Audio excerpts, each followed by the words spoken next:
PMITV audiobook. I've been exiled, but I'm alive and well. Author / Taker Hazy. Description: Gabrielle, a daughter of a duke, was exiled from her country for a crime of bullying a certain viscount's daughter she didn't commit. The reason for this was that all the people who condemned her were under the charm spell of the viscount's daughter. Gabrielle, who was the only one to notice this during the condemnation, decided to cancel out the charm spell as a parting gift when leaving the country.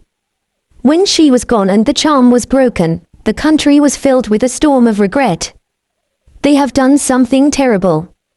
While they continued to suffer in guilt, Gabrielle was traveling normally. Prologue. A drama of condemnation was taking place in the royal castle of the Onzant's kingdom. Gabrielle de Olivier. I'm breaking off my engagement to you. At the center of the condemnation drama was the Crown Prince Cyril and his entourage. Standing behind their backs protecting her was a daughter of a certain viscount. And facing them was Gabrielle, the daughter of a duke whom they considered an offender. You are the noble daughter of a duke, yet you keep on tormenting a viscount's daughter. You're the worst kind of evil woman. You're not worthy of being a citizen of our historical Onzant's kingdom. The nobles around Cyril voiced out their agreement and cursed Gabrielle. Get the hell out of our country. Don't show your face again. You are a disgrace to the Onzant's kingdom. There were many other words spouted around. Her family and friends were among those who were speaking out. No one was taking Gabrielle's side. I wish you had never been born. The period of time you have been my fiancé is a stain on my life. Cyril raised his voice at Gabrielle, who kept silent. Once again, a storm of abusive language filled the hall. Quiet down. The king of Onzant's kingdom, who was observing from behind, stood up and raised his voice. Gabrielle de Olivier. We are sentencing you to the exile. At the king's words, everyone except Gabrielle looked satisfied. In the midst of all this, only one person, Gabrielle, kept her face expressionless in silence. These people really are stupid. She was utterly stunned that no one realized. I understand.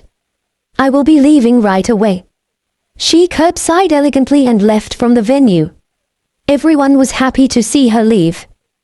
But a few days after Gabrielle left the Onzant's kingdom, they regretted it intensely. Walking in the forest. After leaving the Onzant's kingdom and entering the neighboring principality of Agreeable, I immediately made my way to the forest on my own. Entilda. What a fine weather. I stretched out and filled my lungs with the natural air, which made me feel comfortable and refreshed. My name is Elle. My former name was Gabrielle de Olivier, but I already gave up on that name. Or to be more precise, I was forced to give up on it. Until a few days ago, I was a young lady from a ducal family in the Onzant's kingdom. But for the crime of bullying a certain viscount's daughter, I was condemned by all of my friends and family, including my fiancé, the Crown Prince Cyril, and eventually, I was sentenced to exile by His Majesty the King. I should mention this first, but I never bullied her. There were no benefits in doing so. It sounds troublesome to do, and I feel like this kind of thing would quickly make me feel tired. However, none of the people who condemned me took my side. My fiancé, my close friends, and even my family didn't believe in my innocence. On the contrary, they only accused me and threw derogatory words at me.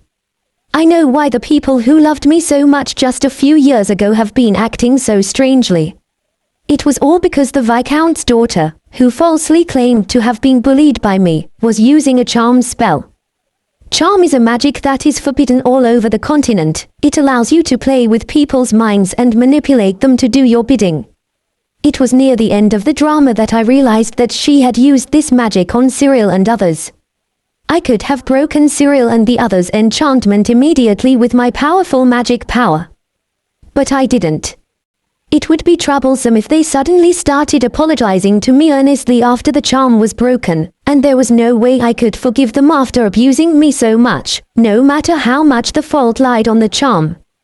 However, if they stayed under the spell, the country would be destroyed. I felt that it would be sad to see the historical Anzan's kingdom disappear, so as a parting gift, I cast a spell to break the charm when I left the country. I bet they are regretting it now. It's been 3 days since I left the country. It's about time for the charm to dissipate. It's a pity that I can't see their expressions of regret in person, but I don't want to see their faces or even hear their voices now. Oh well. I will just enjoy traveling leisurely. When I was little, I once dreamed of becoming an adventurer. However, the huge shackles of our dukedom prevented me from doing what I wanted. But now I am free. There is no one to scold me, no one to get angry at when I do as I please. Well then, I'm going to enjoy my new life from now on. Gotilda, my stomach made a not-so-cute gurgling sound as I pumped my hand into the air. Come to think of it, I haven't had a meal since I left the country. Before I was exiled, all I was able to bring with me from the mansion was a simple dress, a little money I earned myself, and a book I secretly bought when I was longing to be an adventurer. The book had a joke for a title: "With this one book, you will be fine even if you get lost in the forest." Well, thanks to this book, I was able to find edible weeds. I haven't bought anything yet. However, I got tired of feeding myself on weeds after 3 days. It's about time I get to eat something normal. I should be there soon, I think. I should come across a large village after walking for a bit longer. When I was being educated as the crown princess, I was made to memorize every country, city, town, and village on this continent.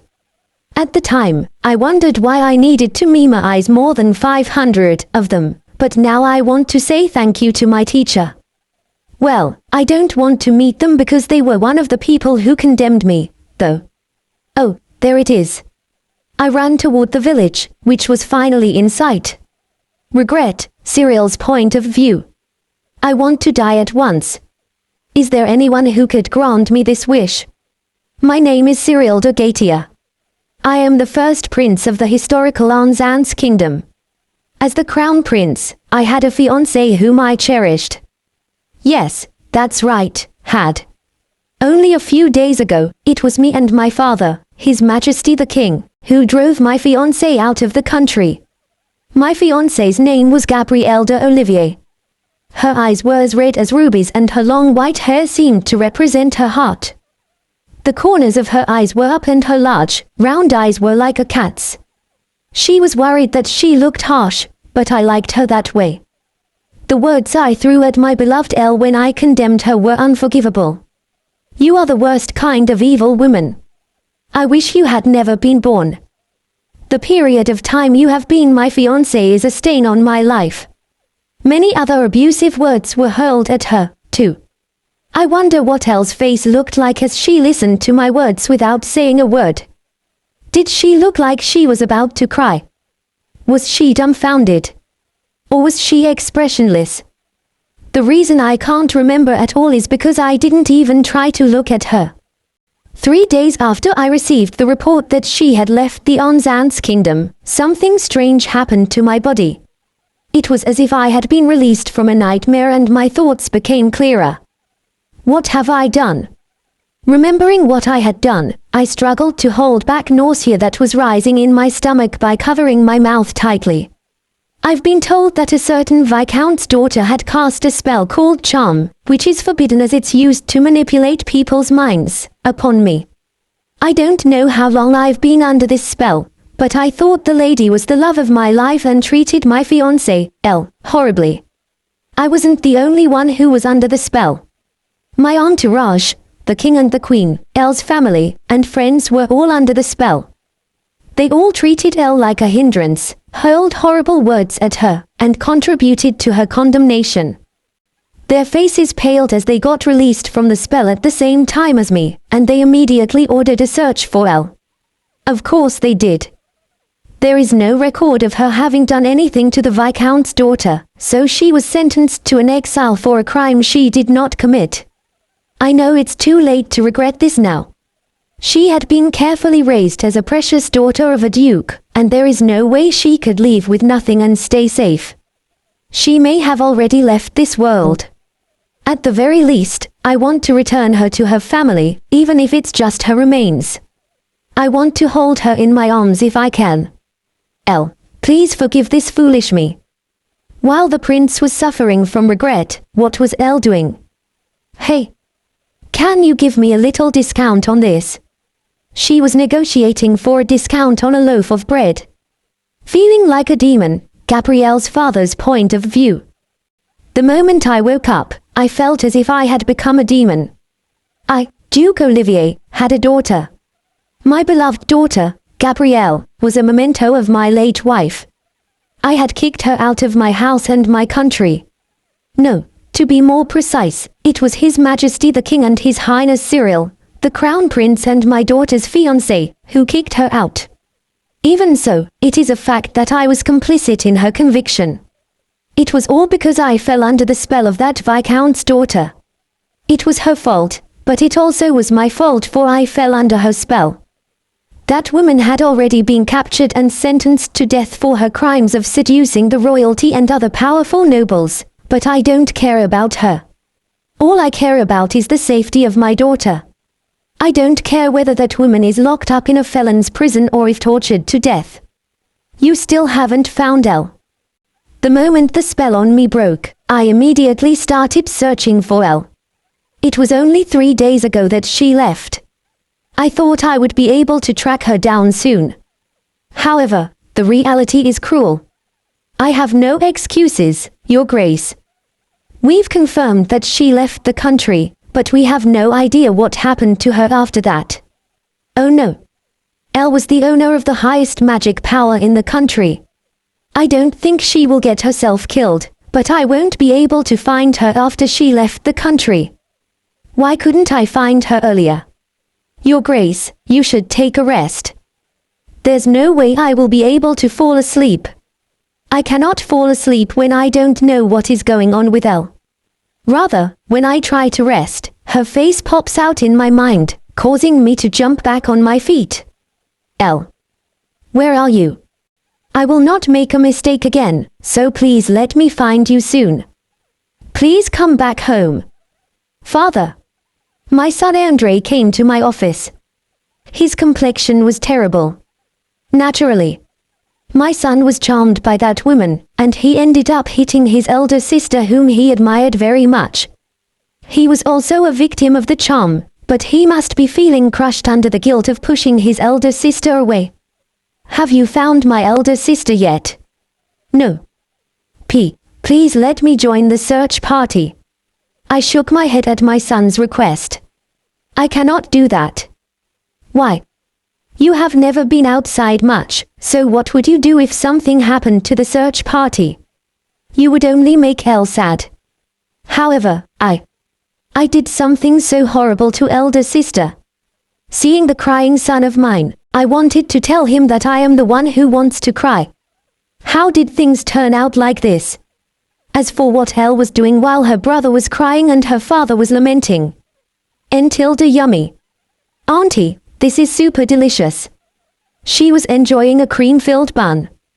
Bargaining. Before entering the village, I dyed my conspicuous hair color black with magic. I dyed my hair because I would be immediately discovered by the color of my hair if there was a search party from Anzance after me. It would be troublesome to be on the run from the people who exiled me, so I disguised myself because I would like not to be forced back. Now then, what should I eat? I think the money I brought from the mansion is enough for me to live on as a commoner. That being said, I would surely run out soon if I kept living the life of luxury. That reminds me, I could try the way of bargaining mentioned in the book. If I was still a noble, then I would never want to do it, and I wouldn't even be allowed to do it, but right now, I'm only a commoner. It would be a good idea to experience bargaining once for the future. Alright, that place looks promising. I found a bakery that looked a bit deserted. The owner of the bakery was a kind-looking auntie, so I thought that even an amateur like me might be able to score. I walked into the store with such a frivolous idea. Oh my, welcome. You aren't from around here, are you? I'm a traveler. This is my first time here. A young lady like yourself all alone. She looked surprised, but I nodded because it was the truth. Yes, well, lots of things happened. There was no way I could say that I had come here after being exiled from my country, so I had to cover it up with a bitter smile. Looks like you have it tough. No, not really. All right, that was a perfect start. The book said, at first, you should talk about trivial things to get closer with the shop owner. The next step was to exaggerate your desire for the product. However, I haven't seen the products yet, so I'm not sure what to do. I took a glance at the surroundings and confirmed the price of the bread. Isn't it quite cheap already? I have to get rid of my noble mindset. Let's think of it as expensive. This cream-filled bun looks delicious. Oh, that's the most popular item in our store. Is that so? Yeah, let's go with this. It looks delicious, and I want to eat it. If I fail, I just have to buy it at normal price. It looks so yummy. I really want to try it. No, my acting is way too shitty, isn't it? When I was in the role of a duke's daughter, I could fool everyone by pretending to be quiet.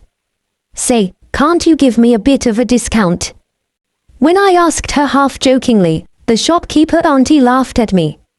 How embarrassing. I shouldn't have done it. Ah ha ha, you are so funny, Missy. You couldn't wait any longer.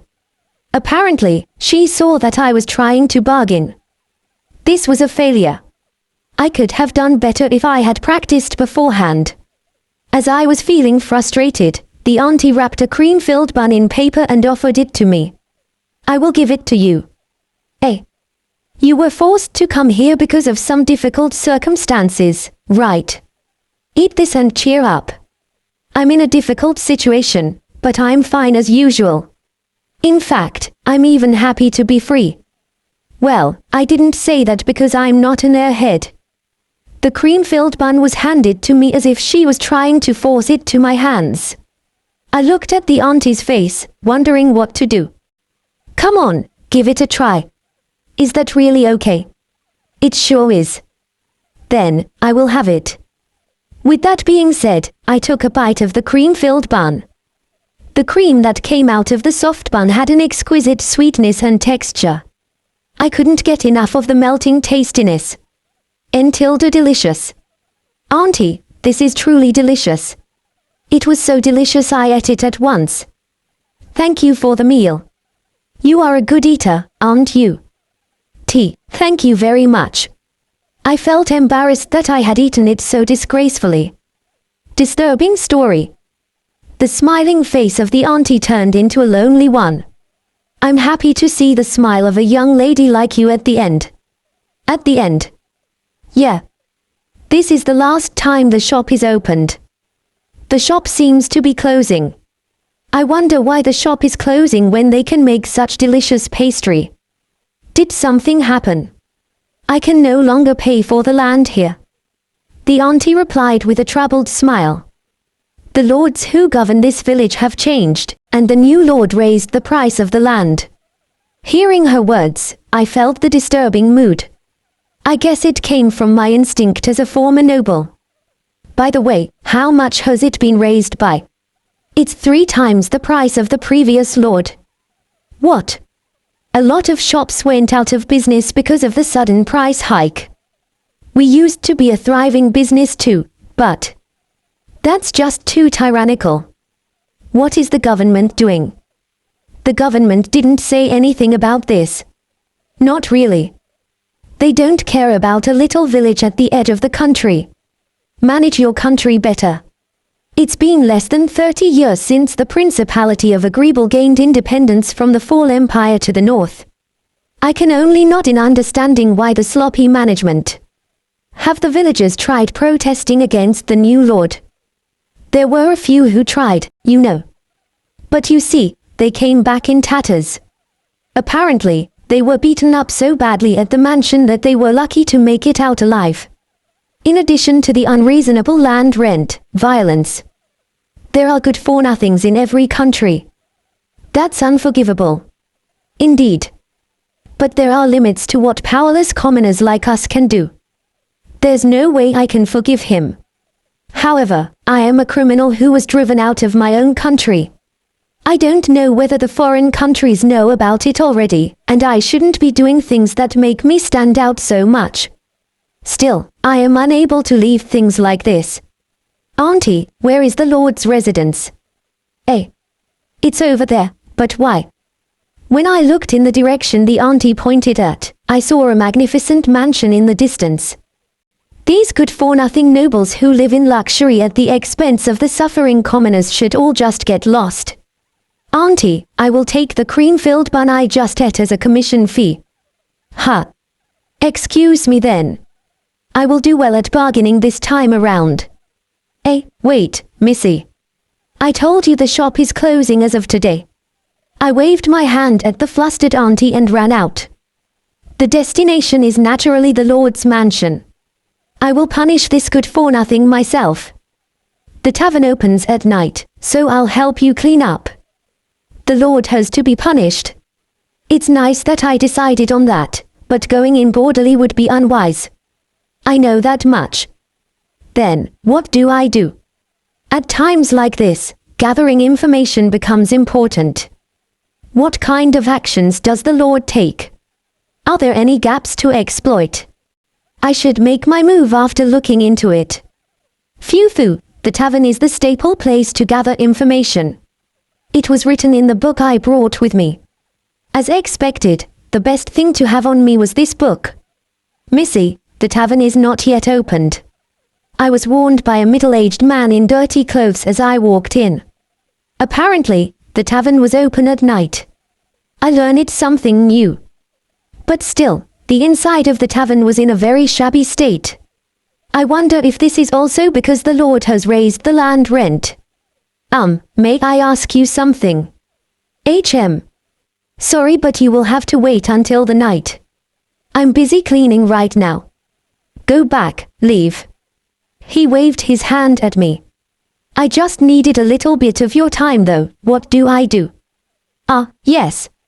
I will help you clean then. I don't have any money to pay you for your help.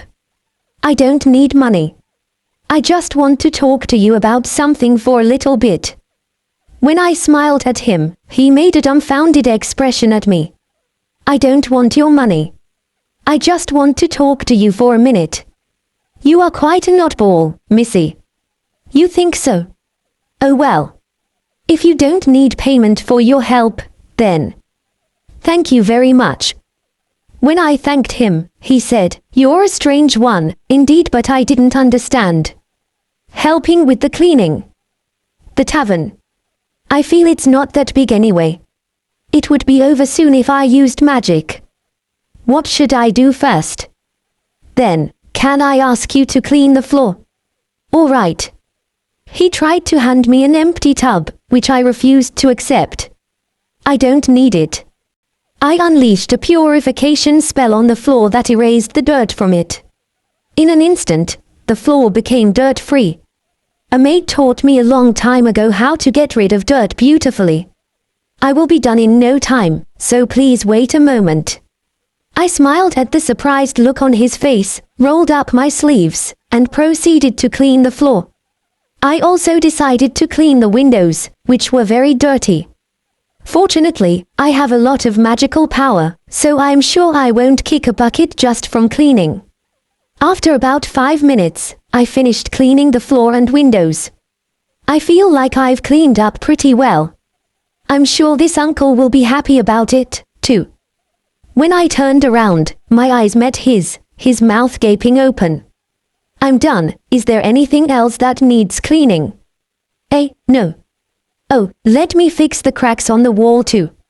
I have no idea what happened here, but there were a lot of cracks all over the walls. The butler taught me the way of fixing it when I broke down the wall of the mansion a long time ago. Who are you, Missy? After I finished repairing the wall, I went back to the uncle and he looked at me as if he had seen a ghost. I only used elementary magic, though. I learned that unlike the On's Ants Kingdom, the commoners of the Principality of Agreeable were not proficient in magic. As an independent country, it still has an unstable foundation. I've also heard that the commoners are prevented from learning magic because the higher-ups fear that the people will gain power and rebel. I don't know the details, but I think I should have learned more. Missy. When I was deep in thoughts thinking about it, the uncle's call brought me back to my senses.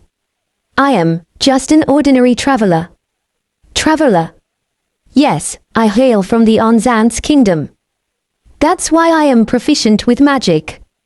When I answered without any falsehoods, he seemed to understand and laughed. I see. What's your name? Exiled. I'm Urban. You were of great help, thank you. I don't think I've done anything to deserve such grand gratitude, but I'll take it.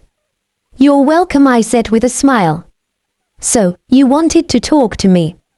You've done so much for me. I'll tell you whatever I know. Then, can you tell me about the lord of this village? The moment I asked, Uncle Urban's expression turned dark. It seems that I'm going to hear a lot about his worthlessness over here as well. About the good-for-nothing lord. He became the current lord 2 months ago. Uncle Urban spoke slowly with a dark look on his face. The current lord's name is Baptiste Dal. It seems that he was a legitimate son of a Viscount family, and took over the estate in place of his father, who was weakened by illness. The change of lords was too sudden.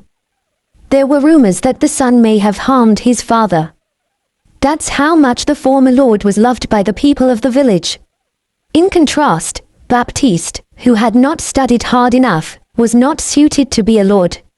He raised the land rents for his own greed, forcing people to pay, and if they couldn't pay, he would kick them out of his territory.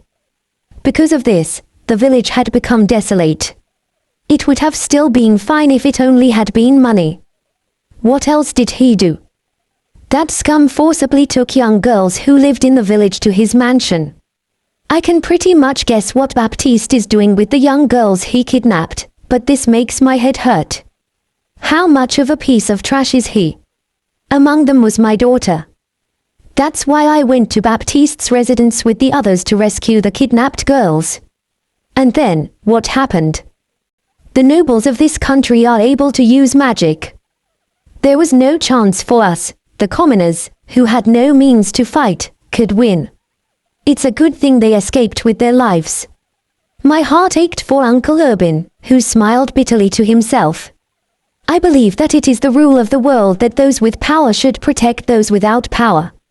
Hurting them is outrageous. It is an unforgivable act. When you first came in, might haven't looked all worn out, right? Eh? Yes, that's right. It's because a guy whose daughter was kidnapped got drunk and went on a rampage.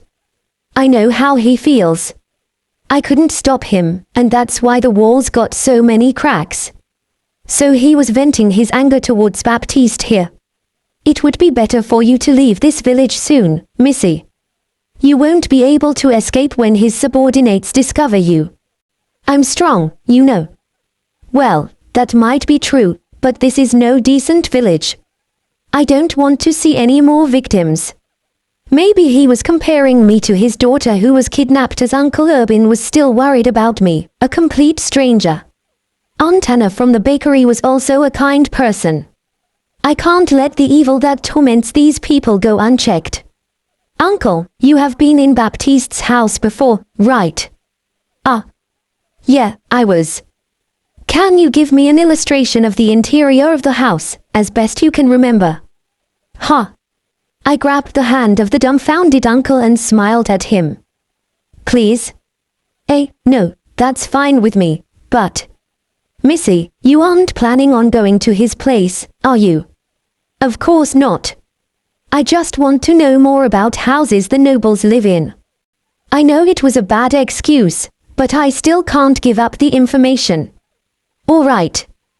But don't you dare do something dangerous, you understand? Yes, of course. I'm not going to do anything dangerous. It's just squashing a few pests. It's an easy job, so it shouldn't be dangerous. Wait a moment. He went to the back and carefully drew the interior of Baptiste's house on a piece of paper he had brought with him. Uncle was very good at drawing, by the way. Your drawing is too good. Yeah, I lost my wife early. I raised my daughter all alone. I often drew for her to coax her, so I practiced a lot. You are a good father. Not at all. I couldn't even save her from the grasps of her kidnapper. It's not your fault, Uncle. It's Baptiste's fault. I don't know if she's okay, but if she is. Anyway, I'll do what I can. Here, it's done. Thank you very much. As thanks. I don't need it. Your help cleaning the tavern was enough. Rather, I should be the one thanking you. It's more than enough that you told me your story and gave me this. When I showed him the paper, he made a stunned expression. Why is that? Missy, don't you think you should be greedier? I'm very greedy, actually. Is that so? Yes. I'm going to exterminate Baptiste for the sake of self-gratification, after all. Well, thank you very much for this. Thank you, too. I will come at night the next time. Do come. Now then, let's visit the pest's mansion. Infiltration. I left the tavern and made my way to Baptiste's mansion before dark. So this is Baptiste's mansion, huh? It was a magnificent mansion in its own right. However, the atmosphere from inside was somewhat unpleasant. I rang the doorbell and a man who seemed to be the butler came from inside. What do you want? The moment he saw my appearance, he took on a cocky attitude. It was no wonder because I was dressed up so modestly. But this guy doesn't seem to be a real butler. You can tell that much by the way he moves his body and his posture. In other words, he's a fake butler. Excuse me, would you be willing to hire me? Actually, I have lost my parents just a few days ago, and I lost my house because of that too, and I found myself in trouble because I don't have any money. I happened to overhear that Lord Baptiste's place was recruiting servants, so, won't you give me a try? I think it was a good performance. It was very different from when I was negotiating for a discount. By the way, my plan was quite simple. First, get hired as a servant. 2. Exterminate pests as soon as I can. 3. Free the captive girls. If I can get inside, the rest will be taken care of. In other words, this is the Devil's Gate. Wait a moment. I thought he would refuse me, but he told me to wait. I was going to act all clingy. What a killjoy. After about 5 minutes of waiting, the butler came back. Come in. You will get interviewed. Why, yes. Thank you very much. When I smiled at him, he replied with a snort. Such a bad attitude. I wonder if he takes after his lord. When I entered the house, I found that it had the same internal structure as what Uncle Urban had drawn for me at the tavern. Here.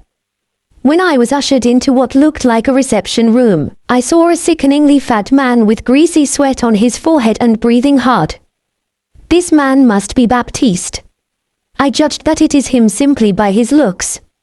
You are, the girl who wants to work at my mansion. Yes, my name is Elle. How disgusting. I want to punch him right this instant. Yep, nice. Very cute, I want you to stop gasping for air every time you look at me. I'm sure the other girls have experienced this too. I've decided. I will employ you. Phew, I will treat you very kindly, I've decided, too. I'll take care of you so much that you will never be able to do anything stupid again. Thank you so much. I smiled and the pest who was in a good mood.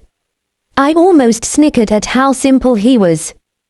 Then, shall we let you get to work immediately? Please, by all means. The butler from earlier took me to a simple servant's quarters. Make use of this place for today. Your work clothes are in the closet. Hurry up and get dressed. He walked out of the room while slamming the door hard. He really had a bad attitude. Infiltration was successful. Next step is pest control. Just wait. I'm going to put an end to your wickedness today. Unforgivable. Isn't this way too short? I've never heard of a maid's uniform that's above the knees in length. That perverted pest. Well, it's okay. It's only for now anyway. When I walked out of the room, I saw an unfamiliar woman about my age standing there. I could tell she was a maid because she was wearing the same clothes as me. From the way she was standing, she didn't seem to be an educated maid. She was probably one of the girls who were kidnapped from the village. I was told to be your educator. The woman who approached me with a frightened look was apparently my educator. It's good that they just don't throw me in a situation where I don't know what to do, but then I wish they would be honest in everything else they do. My name is Annette. IML. I'm pleased to have made your acquaintance. Why, yes. L, likewise. When I held out my hand, she shook it cautiously. At that moment, I froze. I could see the whip marks on her wrists through her long sleeves. And it wasn't just one or two. There were many. They were long as earthworms, and from how swollen they looked, some must have been inflicted just recently. What happened to you? Nothing happened. She was about to say something but stopped, probably because of the butler who was approaching from behind me. What are you doing? Get to work quickly. Why, yes. I'm sorry, sir. My heart hurt when I saw Annette frantically bowing her head over and over again. I have to free her go as soon as possible. Annette, it's your service day today. Understood. Service day. Ask Annette. He told us again to get on with the work and walked away. When I looked at Annette's face after glaring at his back, I could see that her face had paled to a pitiful degree. I can make out what the service day was just by looking at her. How much of a jerk can he really be? Annette, please give me your hands. When I held her hands and cast a healing spell, all the wounds that were visible through the gap of her clothes disappeared.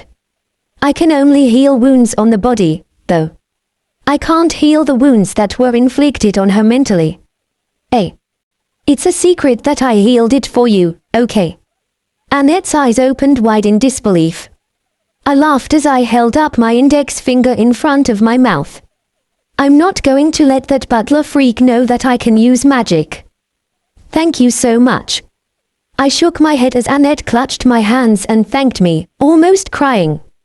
It's me who should be thanking you for telling me so much. According to Annette, our work was rather ordinary, cleaning, doing the laundry, and meal preparation. Except for the evening service, of course. Since it was close to evening, my work was finished rather quickly. I ate a meal in my room, and all that was left was to sleep. But I couldn't help but be concerned about Annette. Let's go see for a little. I unfolded the paper Uncle Urban had given me at the tavern and checked where Baptiste's bedroom is. As I left my room and arrived in front of Baptiste's room, I heard an unpleasant noise. I opened the door a little and peeked inside to see an unbelievable sight. Annette, who was stark naked, was getting whipped. I thought I had healed all her wounds. But now I see that her body was covered with countless scars. I wondered how long she had been whipped for already. I regret not coming here earlier. You really are a worthless piece of garbage. I bit the inside of my mouth until I could taste blood. Something like this didn't hurt. Because Annette was feeling much more pain all this time. Let's crush you right away. When I opened the door with great force, both Baptiste and Annette looked at me in surprise. Good evening, Mr. Pest. Well then, let's start the extermination. The worst human, Andre's point of view. I, Andre de Olivier, am a horrible person. I was not able to protect my beloved elder sister. No, it would be much better if I could not protect her. I was complicit in getting rid of my sister. My sister's name is Gabrielle de Olivier. She is kind, beautiful, wiser than anyone, the perfect elder sister. Ever since I was little, she was the one who thought about me more than anyone else. I respected and loved my elder sister, who scolded me for being selfish, spoiled me, and raised me to be a person worthy of being a legitimate son of a duke. And yet, I did something like that to my beloved sister. I, my father, and many other noblemen were seduced by the Viscount's daughter's charm and condemned my elder sister who had done nothing wrong. I don't want to believe that a devil like you is my elder sister. I wish it was you who died, not our mother. We aren't family anymore. Please disappear. These were the words I had thrown at my sister on the day of the abominable ball. I know it's unforgivable. I also know that it is not something that can be forgiven by apologizing. But I still want to say that I am sorry. Sister L. I remember the face of my elder sister who was betrayed and condemned by us that day very well.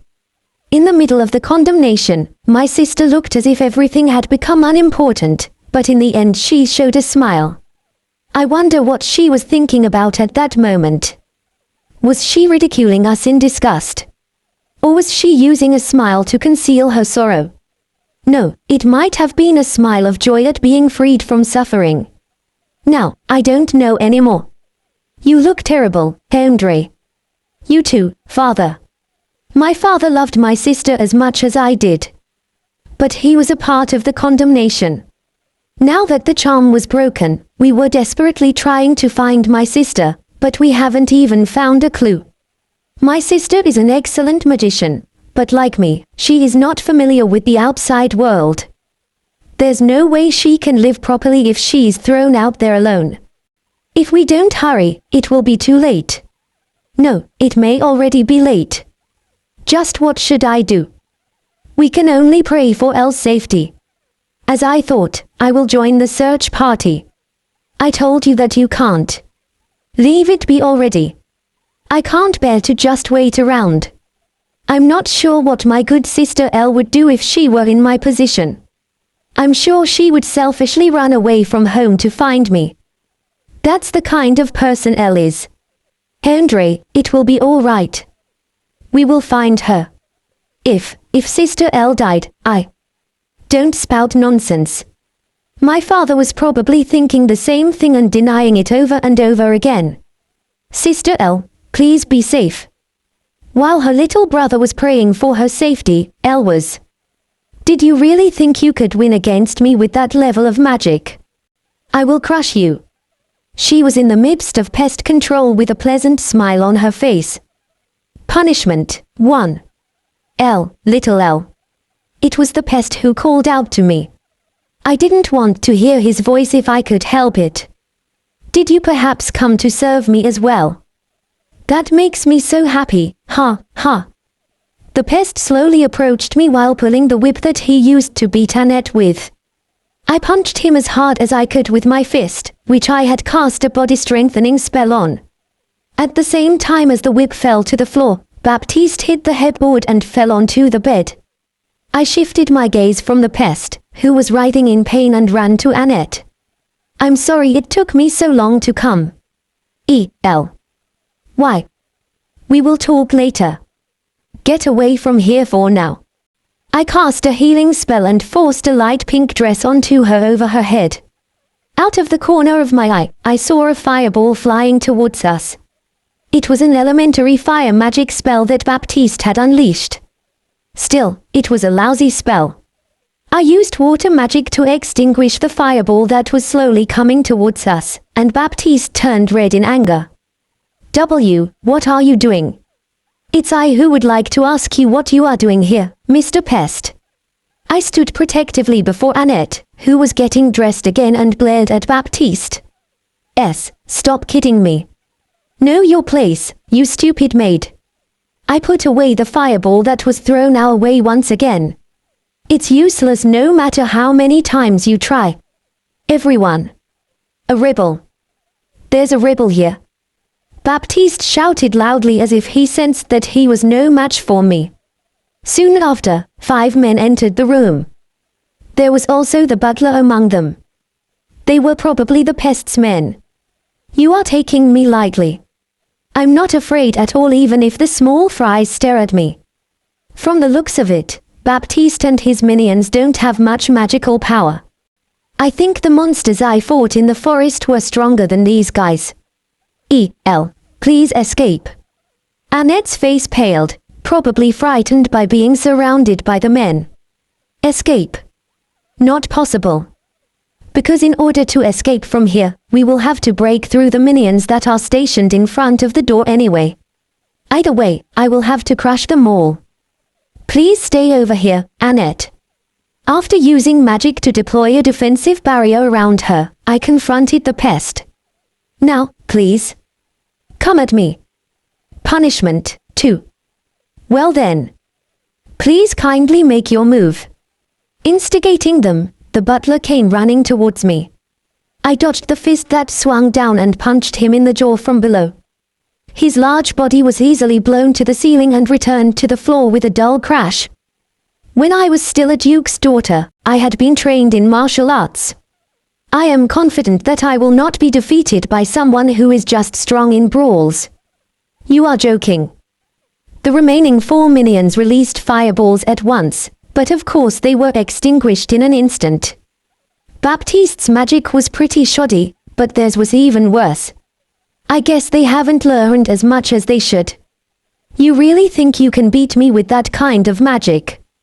I will crush you.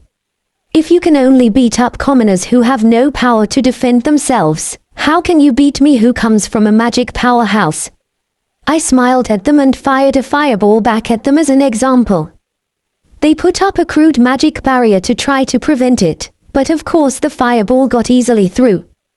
The minions who had been charred black seemed to be still alive by their shouting, so I decided to leave them alone.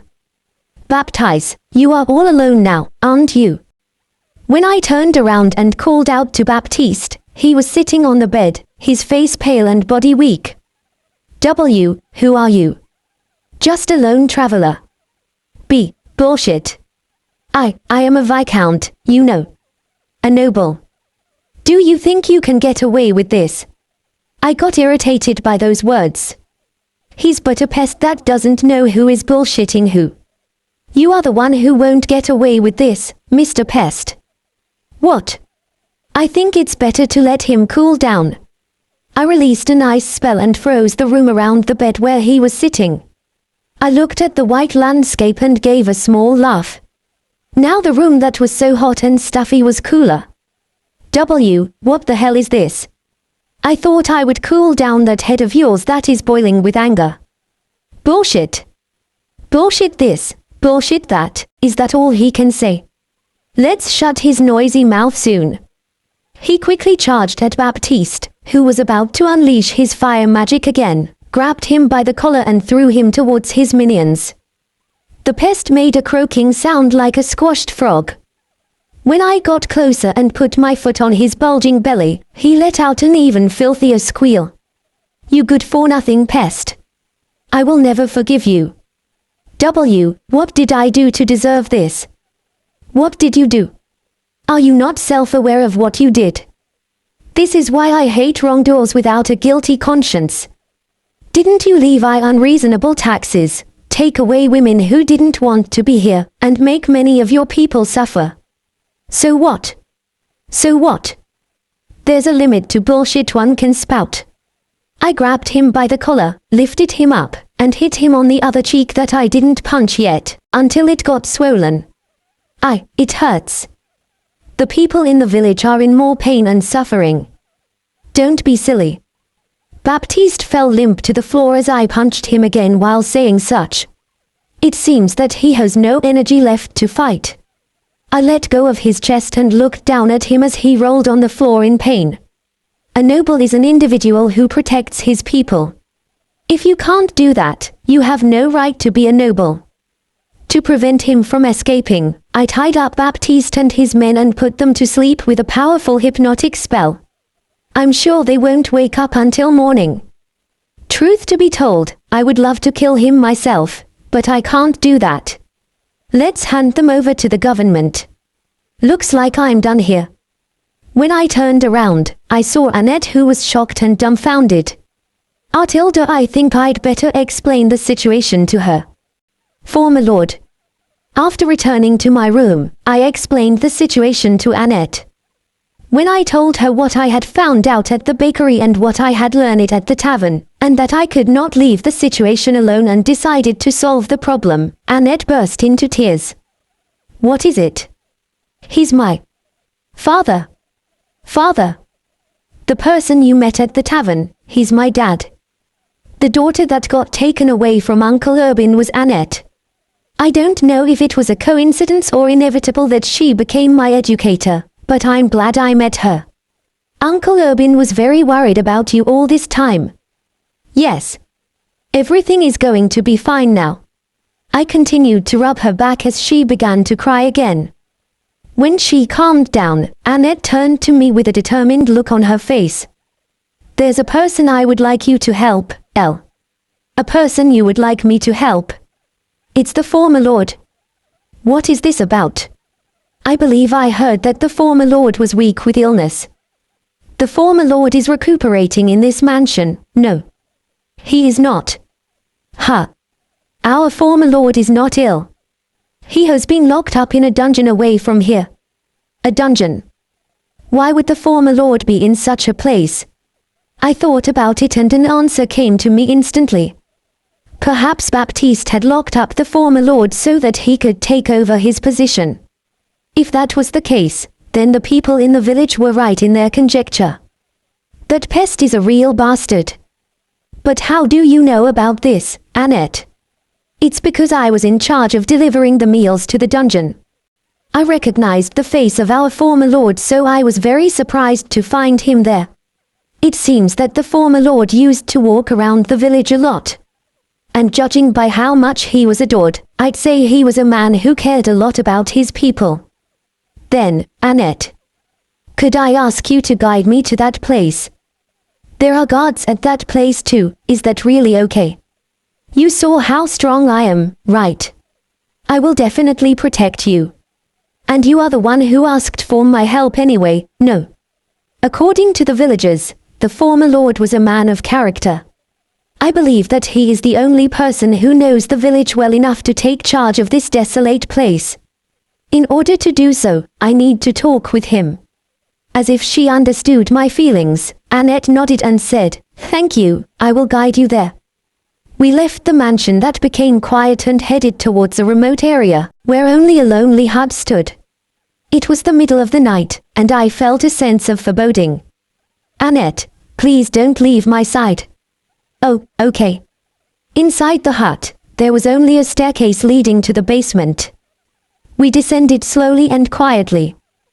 The basement space was much larger than the hut, and there were 5 guards in front of the cell. This many people is easy. L.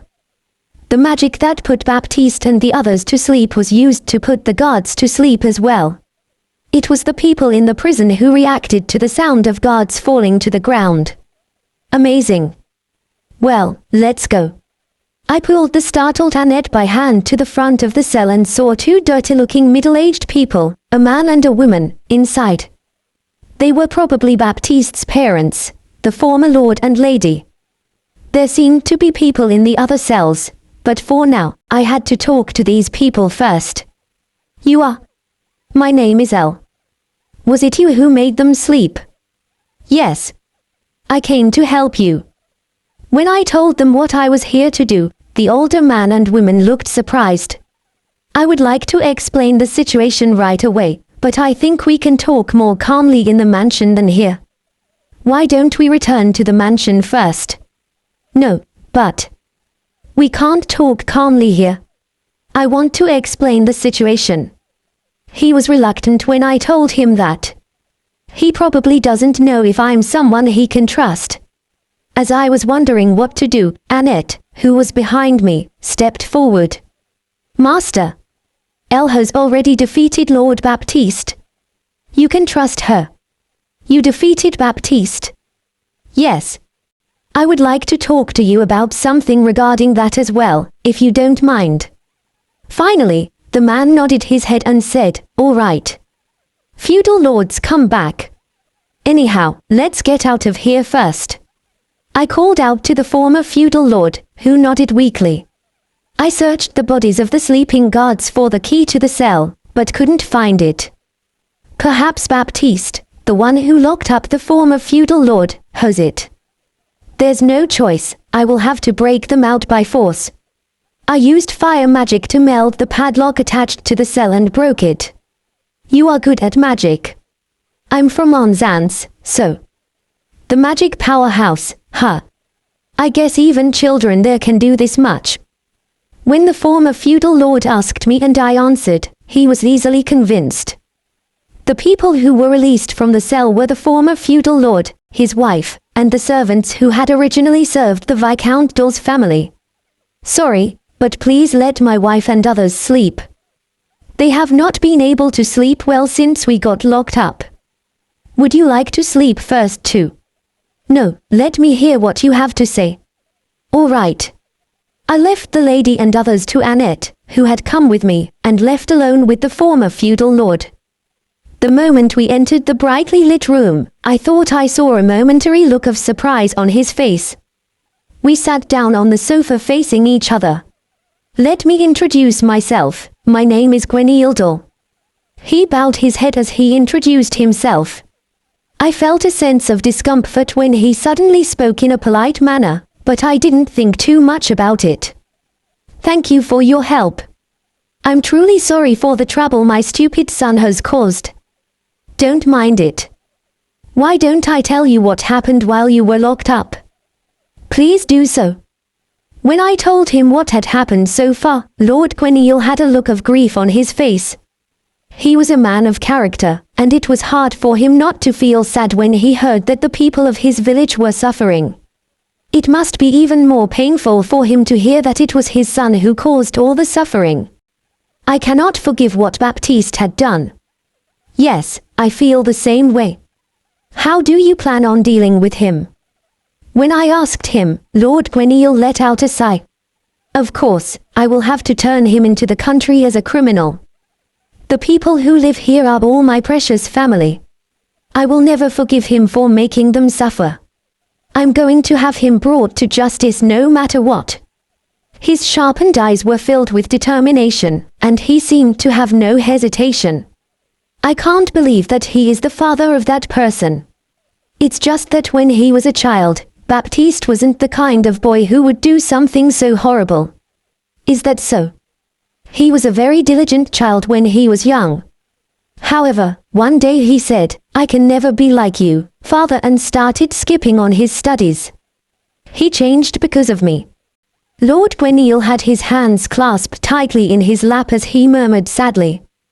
The pressure of his father being an excellent lord must have changed Baptiste. But even so, I don't feel sorry for him for doing something so inhuman. I can't forgive him, considering how horrible of a person he is. Lord Exiled, no matter what the circumstances are, I am not able to forgive him. No matter what the circumstances, it's impossible to erase what he has done. I immediately drove the thoughts of the people who flashed past my mind for a moment from my head. Yes, I know that. I have no thoughts of asking for mercy on his part. When I looked him straight in the eyes, Lord Exiled nodded at me with a grieving smile. What do you plan on doing after this, Lord Exiled? My wife and I will be judged along with our son. What do you intend to do about the village? I'm thinking of leaving it to the country. Leave it to the government. Is that the right thing to do, I wonder? Will the current principality of Exiled take care of villages that are located on the borders like this? The answer is probably no. Then, who is the best person to leave it to? There is only one person for that. I don't think you should leave it to the government. Why is that? This incident was caused by Baptiste alone. It's enough for him and his men to be punished. In fact, Lord Exiled and his wife are the victims of this incident. It would be strange to punish them. I couldn't do anything even though the citizens of my territory were suffering. I am a man who should be judged for his sin. Lord Gwenyl slammed the desk and raised his voice. The sorrowful cry echoed in my heart. But if this man really dies, it will be the people he cares about who will suffer the most. Lord Gwenyl, are you going to leave your people to continue suffering? Is it really the right thing to leave your precious family in the hands of strangers? What? If you feel guilty about what your son did, Lord Gwenyl, then I would like you to punish him. You should be doing your utmost best to rebuild the village. I want Lord Gwenyl to return to be the lord of the village. This is selfishness on my part. He slowly raised his face, which had been downcast. I want to return smiles on the faces of my precious family. Lord Gwenyl. And in order to do that, I will continue protecting the village until the day I die. I smiled as I looked at the determined man in front of me. It looks like things are going to be okay. I really appreciate your help. Feudal Lord and his son. Lord Gwenyl, who should have made up his mind, looked bitter. Where is Baptiste now? I put him to sleep in the back bedroom for now. I see. Lord Gwenyl, who stood up, was probably going to see Baptiste. I got up and followed him to where Baptiste was. As soon as we entered the room, Lord Gwenyl saw his son lying on the floor and his brow wrinkled as a complicated expression formed on his face. You fool. His voice was somewhat sad and regretful as he spat these words out. Baptiste was his son, even if he was rotten. He must be frustrated that he couldn't lead him to the right path. He won't wake up for a while. What do you want to do? I was not sure if I should speak to him or not, but when I did, Lord Gwenyl shook his head. I'm going to restrain him and lock him in the basement cell so he can't escape until I'm ready to turn him into the country. Shall I help you? No, I'm fine. No, I can't accept so much of your help. I shouldn't entangle the Dahl family any more than this. I have decided to back off obediently. Lord Gwenyl sat down beside Baptiste and stared at his face. You are such a stupid son. I could hear the tears in his voice. I was about to leave the room, trying not to make a sound so as not to disturb him, when Lord Gwenyl stopped me. You can stay here with us tonight. Is that okay? Of course. I can't throw our benefactor out in the middle of the night. Why don't you stay here for the duration of your stay in the village? As a mere traveler, I can't afford to stay at the Viscount's house. I will politely decline. One night is enough for me. I will find a suitable inn to stay at later. However, I appreciate your concern. However, I'm a little uncomfortable sleeping at a noble's mansion. I understand. In return, please let me pay for the inn's fees. Of course, I have enough money to pay for an inn. He doesn't have to be so considerate. You are the village's savior, Please let me do this much for you. I will accept your offer then. Forcefully refusing might hurt his self-esteem. I thought it would be better to accept his offer obediently. Lord Gwenyl smiled at my answer. Why don't you say hello to my wife tomorrow? I'm sure she will want to thank you in person. Then, let me say hello to the lady if there are no problems with her condition. Yes, let's do that. I left the room, leaving Lord Gwenyl, who said he would stay with Baptiste for now. Thank you so much for your help. The one who bowed to me with a dignified voice was Lady Beatrice, Lord Gwenyl's wife. When I woke up this morning, I was summoned to a room by Lord Gwenyl, where him and his wife were waiting for me. After a brief introduction, the lady thanked me. Please raise your head. She slowly raised her head and stared at me. I was acting out of self-interest. There's no need for you to thank me. That's not true at all. We were saved thanks to you, young Lady L. When she said that, I had no words to reply with. Lady Beatrice smiled gently and grasped my hands from across the small desk. Thank you so much. You are welcome. When I received her thank you in a muffled voice, Lady Beatrice narrowed her eyes in happiness. As soon as she released my hands, the the person who summoned me, Lord Gweneil, spoke to me. The village girls who were kidnapped by Baptiste will be sent home today. Is that so? Everyone's hearts seem to be deeply hurt. I won't be able to apologize no matter how much I try. Lord Gweneil's expression was very gloomy as he tightly clasped his hands on his lap. Lady Beatrice, who was sitting next to him, had the same expression on her face. I don't think anyone will blame you two. You are both victims. That might be so. However, I can't help but think that we should have been more firm with him. Lord Gweneil, I'm sorry to trouble you with my words like this. Pardon me. It's nothing. Regretting what you have done is something that happens at least once in your life. So I can understand his regret. Oh, that's right. The inn has been arranged. Lord Gweneil deliberately changed the conversation. The smile that was forced on his face must have been a sign of concern. I couldn't let his concern go to waste, so I smiled too and thanked him. Well, I better get going then. You are leaving already? Lady Beatrice spoke up as I stood up. Yes. I'd like to take a look around the village. Many of the stores had been closed due to Baptiste's unreasonable levy, but there were still some that remained. I want to take a look around. Lady Beatrice looked disappointed, but she didn't force me to stay. I thanked them for letting me stay the night, and then left the residence of Viscount Dahl. Farewell, 1.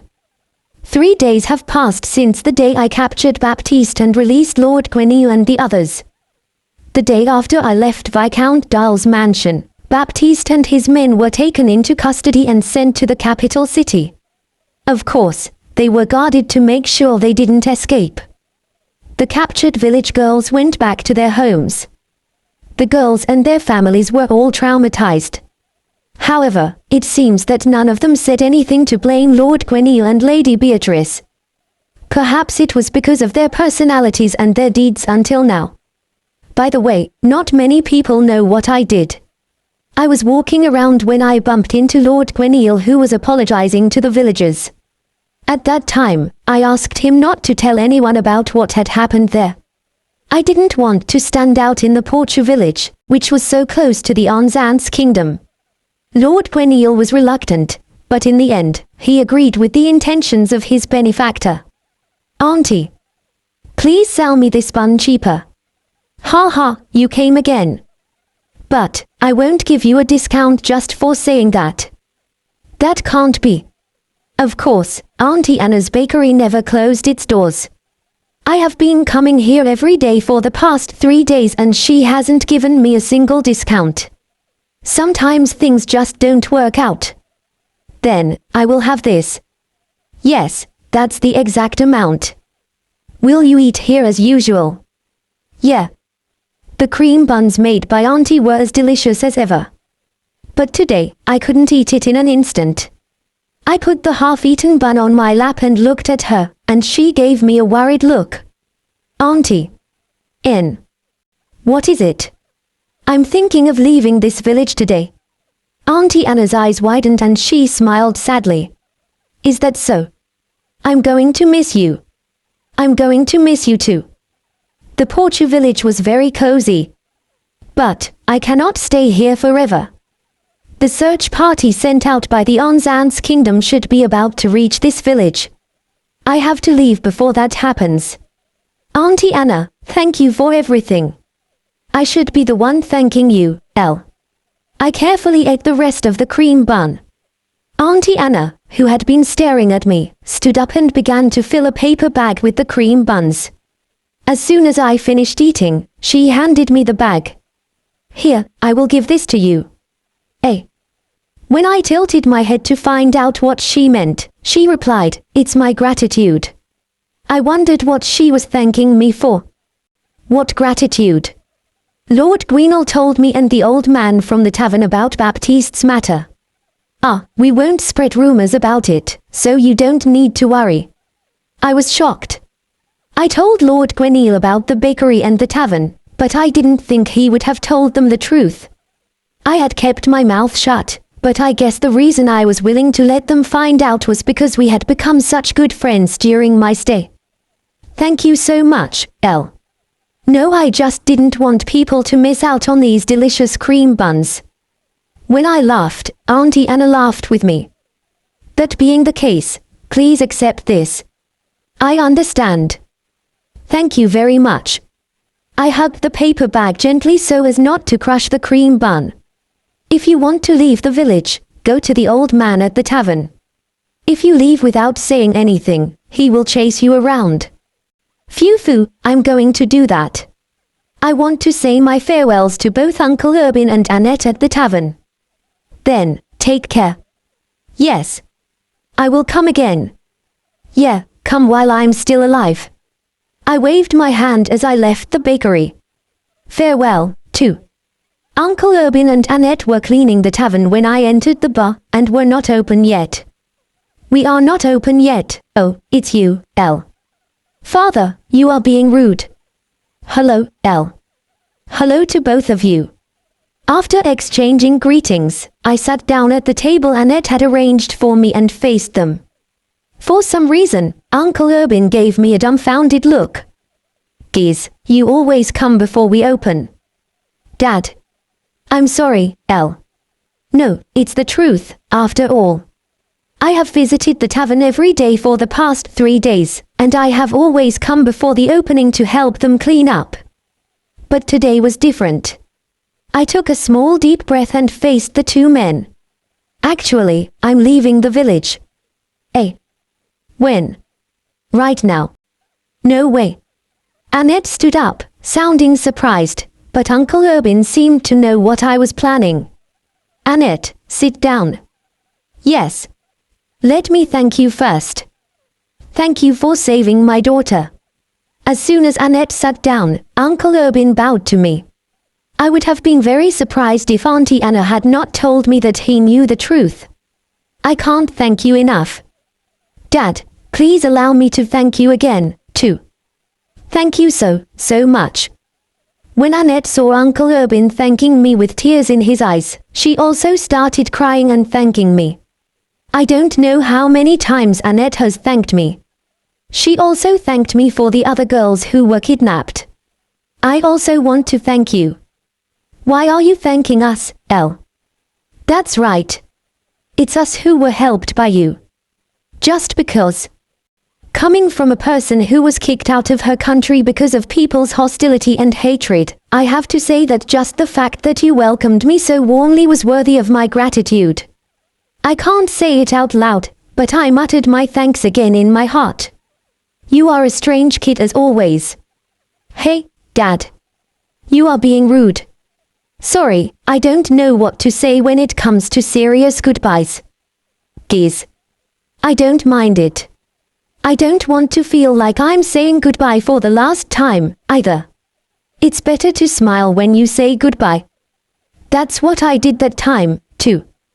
What came back to my mind was the stupid faces of the fools who froze at the big smile I showed them before leaving the venue. Elle. What is it? No, it's nothing. I smiled at Uncle Urban, who tilted his head and got up from my seat. It's about time I go. I will come back someday. Oh, you. Taverns are open at night. Don't forget that wherever you go. Looks like I will remember Uncle Urban every time I see a tavern. Ha ha, that's good. Don't forget to remember Annette too. Yes, of course. I definitely won't forget. When I stood up, the two saw me off to the door. Ah, take this. This is. It's a map of Porchu Village's surroundings. It will come in handy. Is the reason you have been staying up late recently because you have been drawing this, Dad? Yeah, that's right. I thought Elle would leave from here before long, so I was making sure that I'm prepared to hand it to her right away. I almost cried at the embarrassed smile on his face. But I held it in because I wanted to say goodbye with a smile. Thank you very much. I will treasure it. Oi, oi. It's just a map that leads to the nearest village. You can throw it away once it loses its use. No way. I will cherish it for life. You really are a strange kid. You are being rude. Annette clapped him on the back as he scratched his head. Seeing the parent and child get along so well, a smile naturally floated on my face. Let us meet again then. Yeah. We will welcome you anytime. I will be looking forward the day we meet again. The last place to visit is the residence of Lord Gweneil. You have come. Lord Gweneil came to meet me himself when I rang the bell of the Dahl residence. I apologize for the unannounced visit, Lord Gweneil. No, you are always welcome here, The smiling Gweneil escorted me into the house. The mansion, which had been filled with filthy air the last time I had been here, was now completely bright. What did you come for today? Lord Gweneil inquired after we entered the lounge and sat down on the sofa. I came to say goodbye to you and your wife. Goodbye. I decided to leave the village today. Is that so? I will go get my wife, so wait here for a moment please.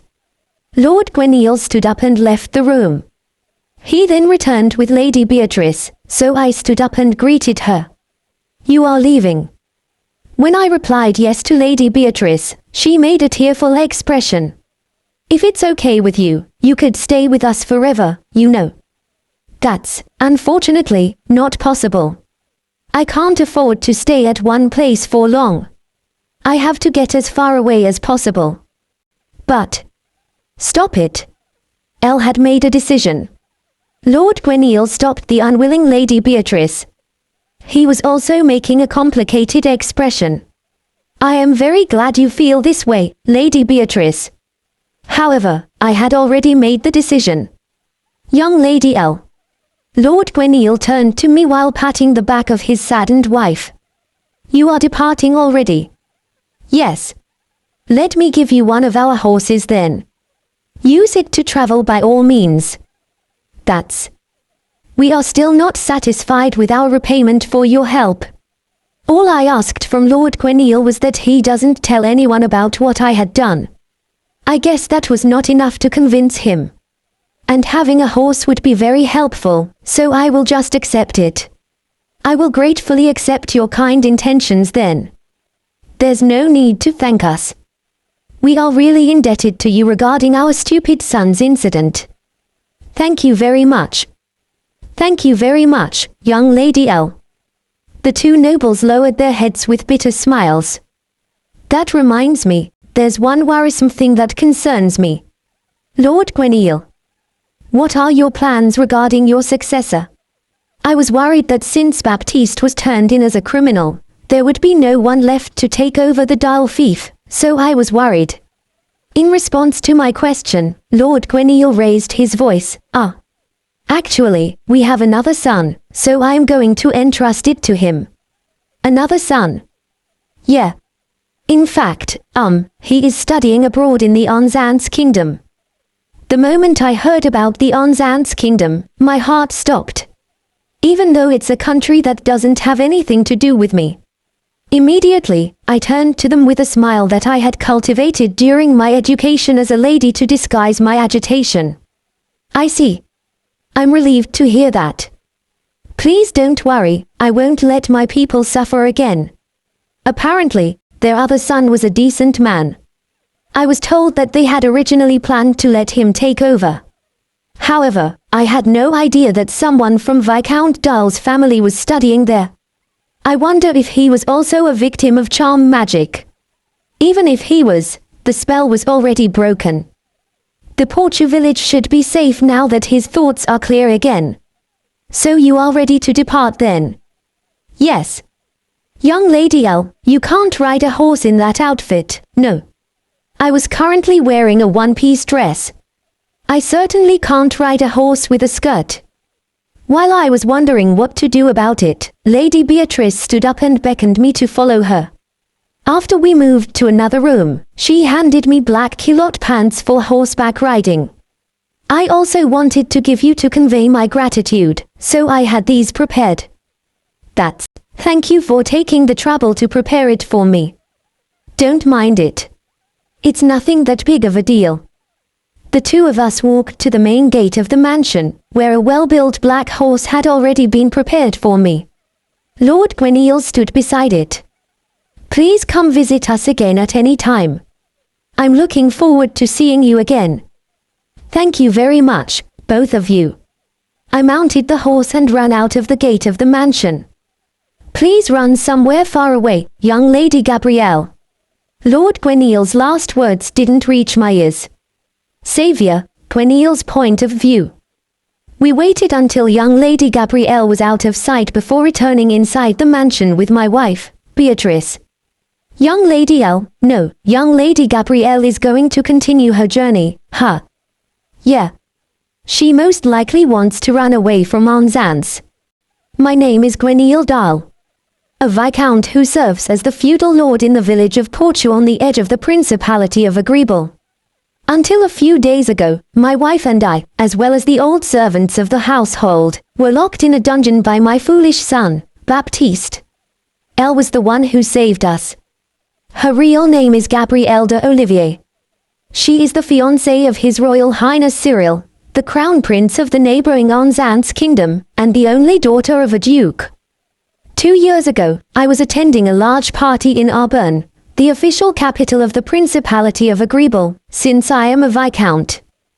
The person who appeared with the crown prince of the neighboring country was a perfect lady that everyone admired. That person was Lady Gabrielle. As a minor nobleman, I was unable to greet her. I could only watch her from afar. When I was in the dungeon, I didn't notice that it was young Lady Gabrielle because it was dark. I thought she was just a suspicious woman. So the moment I saw her face in the light, I was extremely surprised. Why would Gabrielle, the daughter of a duke from the Anzans kingdom, be in a village on the edge of the Principality of Agreeable? That's what I thought, but there was no place to ask. After a private discussion with her, young Lady Gabrielle pushed my back to return to my position as the feudal lord. I sent a letter to my son who was studying in the Anzans kingdom to find out what had happened to her. When I read his reply letter, I knew the reason why she had come here. For such a kind-hearted person like her to be chased out of the country because of false accusations. Beatrice, who was sitting next to me, let out such a remark and I nodded. It seems that young Lady Gabrielle was exiled for a crime she did not commit. I'm not sure why that happened. My son doesn't know either. But it is a fact that she was falsely accused and drove out of the country. As soon as Beatrice and I learned about young Lady Gabrielle's situation, we became angry with the Anzans kingdom. Tris, don't say anything when those Anzans guys come. I know. I will pretend I don't know anything.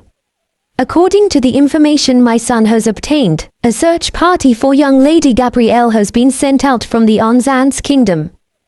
The village of Portu is the closest village to the border. I'm a noble, and I'm sure that someone from the search party will come to my house to ask about her. Of course, I have no intention of telling them anything about young Lady Gabrielle. My lord. What is it? An envoy from the Anzans kingdom is here. So they came. I made the correct decision to give young Lady Gabrielle a horse. I gave her the horse not only to thank her, but also to get her out of here as quickly as possible. Let them hear. Understood. There's not much I can do as a lowly noble, but I can at least distract the search party. May I inquire what business you have here? The people from the search party that I let into the common room were giving off a somewhat impatient vibe. They were probably told by their employers to hurry up and find young Lady Gabrielle. Even though you are the ones who kicked her out, I gave them a cold stare. We are looking for a certain young lady. Young lady? Who might that be? She is a very beautiful young lady with long white hair and red eyes. They apparently won't tell me her name. However, there are not many young ladies with those characteristics even if you were to search the entire continent. Anyone who knew young Lady Gabrielle would immediately think of her. I don't know anything. The members of the search party looked at each other with troubled faces at my immediate reply. I opened my mouth to cut them some slack. Why are you looking for her? When I asked, the search party fell silent. Of course, there was no way they could tell me that they were looking for a young lady from a ducal family who had been falsely accused and exiled from the country. She went missing, so. The excuses they gave were so terrible. Don't joke with me. What do you mean, she went missing? You drove her out of the country, didn't you? I was so angry with them for damaging young Lady Gabrielle's name because they couldn't tell the truth. I go around the village every day, but I have never seen a young lady with the features you have described. I don't think she ever visited this village. In fact, the young Lady Gabrielle I met had black hair, not white. She most likely had changed it with magic. So I'm not lying. She hasn't stopped by a village on the edge of the principality. Isn't it doubtful that she is even in this country? Yes, it could be. I choked them with my words, probably because they had information that she was in our country. Of course, there was no way they could tell me that, so they quietly withdrew. We appreciate your cooperation. The search team left with a dejected look. I hope this has bought her some time. I wondered if I had been able to help young Lady Gabrielle even a little. Young Lady Gabrielle is our savior. Yes, that's right.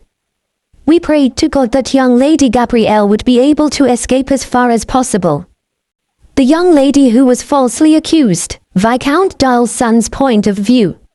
My name is just Dahl.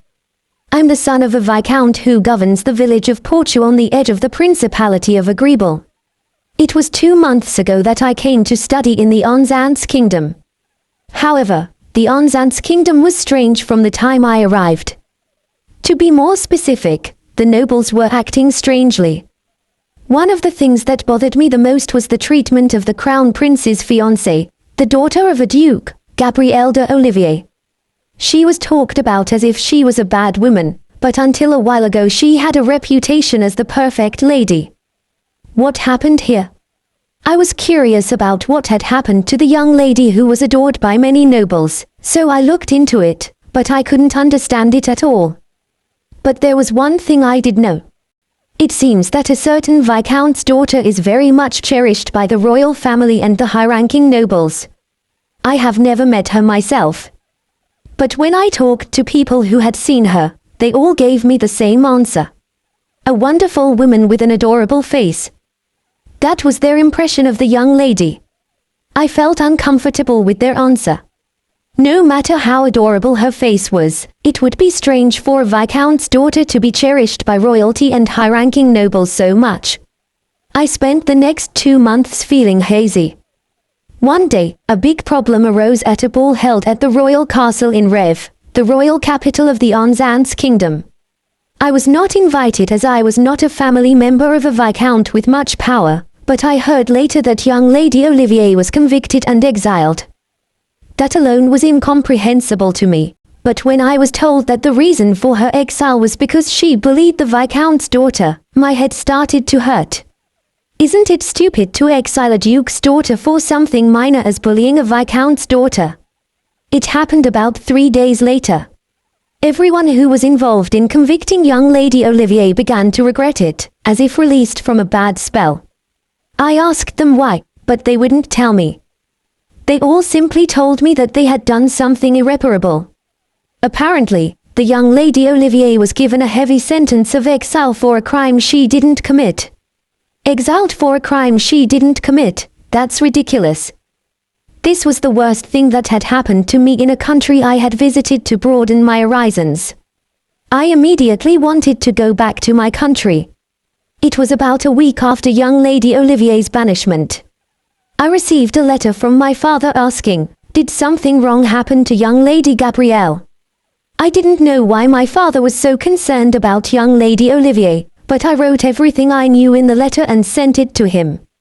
A few weeks later, I returned to the village in the Dahl territory and was told that the exiled young Lady Olivier had saved the village without asking for anything in return. I felt like I was going to explode with rage when I heard that. Unforgivable. I swore that I would never forgive the country for kicking out young Lady Olivier who had protected our precious home. Author's note, Just was not charmed because he had no involvement with the Viscount's daughter. 3 hours have passed since I left the Porchu village. The place I'm aiming for now is a town called Mail. It is the largest port town in the Principality of Agreeable. It's a place I have wanted to visit since I was still a duke's daughter. I plan to enjoy it to the fullest when I arrive. I have been thinking about what I'm going to do when I get to Mail, and as I was walking through the forest, I saw an object that looked like a person lying on the ground ahead of me. Amy, stop. The black horse I had received from Lord Gweneil was a female, so I named her Amy. When I pulled on the reins with a little strength, Amy lifted her forelimbs in the air while letting out a loud neigh, and stopped. Wait for a moment, okay. I quickly jumped down and tied Amy to a nearby tree. As I approached, I confirmed that the human-like object was indeed a person. The gender was male. From the way he was dressed, he was either an adventurer or a traveler. Since he was lying face down, I couldn't see his face. Just as I was about to look into his face to see if he was alive or dead, the man looked up at me with great force. Who is it? I was so startled by his sudden movement that I fell on my buttocks. The man looked around, and when he saw me, he looked surprised for a moment. Even though I was the one who was surprised first. You are? I should be asking that. I returned his words with a frown on my face. As I stood up and shook the dirt off my culottes, the man staggered to sit up and leaned against a nearby tree. I wonder if he's sick. I'm Jed. And you? I'm Elle. This young man with jade eyes and long black hair that hadn't been cut in a while, tied back in a bun, seemed to be named Jed. He seems to be around 25 years old. He has a sturdy physique, so he must have been working out quite a bit, and despite his stern face, he was quite good looking. I bet he's popular among women. However, I feel like I have seen this guy somewhere before. I tried to remember, but it was impossible. Elle, huh? Are you bothered by my name? No, not at all. The name Elle is fairly common. I wondered if it reminded him of an acquaintance with the same name. Oh well, that doesn't concern me. How did you end up collapsing here, Mr. Jed? Artilda. When I asked the most important question of the moment, Jed scratched his head and looked uncomfortable saying it. Is it something he doesn't want to answer? If so, I have done a bad thing. Actually. Yes. I'm starving so much I can't move. That was the answer I needed to get my feelings of guilt returned to me. I was stunned, wondering why he wasn't carrying food with him. Elle, do you have anything to eat? Jed asked me as I gave him a dumbfounded look. I do. I have a lot of cream buns that I got from Auntie Anna at the bakery. When I answered, Jed put his hands together and asked me for a favor. Please, share with me. I will thank you properly. I wasn't surprised, as I had expected this from the moment I heard that he had been unable to move due to hunger. I was getting hungry too, and it was impossible for me to eat the amount of food that was given to me by myself. I couldn't let the gift go bad, and I couldn't leave someone in trouble when I can help. I only have cream buns on me if you are all right with that. Yeah, I have a sweet tooth, so I will gladly take it. I sat down next to Jed, who showed me his teeth and laughed. I took a paper bag of cream buns out of my bag and tilted it toward him. You can have as much as you like. Eh? You are saying I can eat it all? I will not share with someone who has the energy to say stupid things. When I glared at Mr. Jed, who asked jokingly, he immediately apologized. I talked to Jed while eating cream buns that Auntie Anna had given me. Where are you from, Elle? I'm from the Anzan's kingdom. What about you? I'm from the Fall Empire. The Principality of Agreeable is a country that's separated from the Fall Empire. They are not in an open conflict, but it's not a friendly relationship either. I have heard that there are not many people from the Empire who want to enter the Principality for that reason. That's why I was surprised by his reply. You didn't think you would come across someone from the Empire here, right? Indeed. Anyone who knows the history of the two countries would think so, though. I wonder why he is in the Principality. I opened my mouth to ask him, but then stopped. I didn't want him to ask me the same question. Are you an adventurer, Mr. Jed? I tried to change the subject without thinking about it, but Mr. Jed shook his head. I'm just a traveler. And you? I'm also a traveler. Eh? You are traveling alone.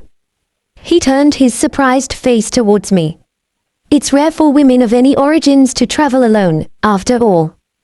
His surprise is granted. Are you okay? There was no problem up until now. In fact, I have even solved the problem in a village.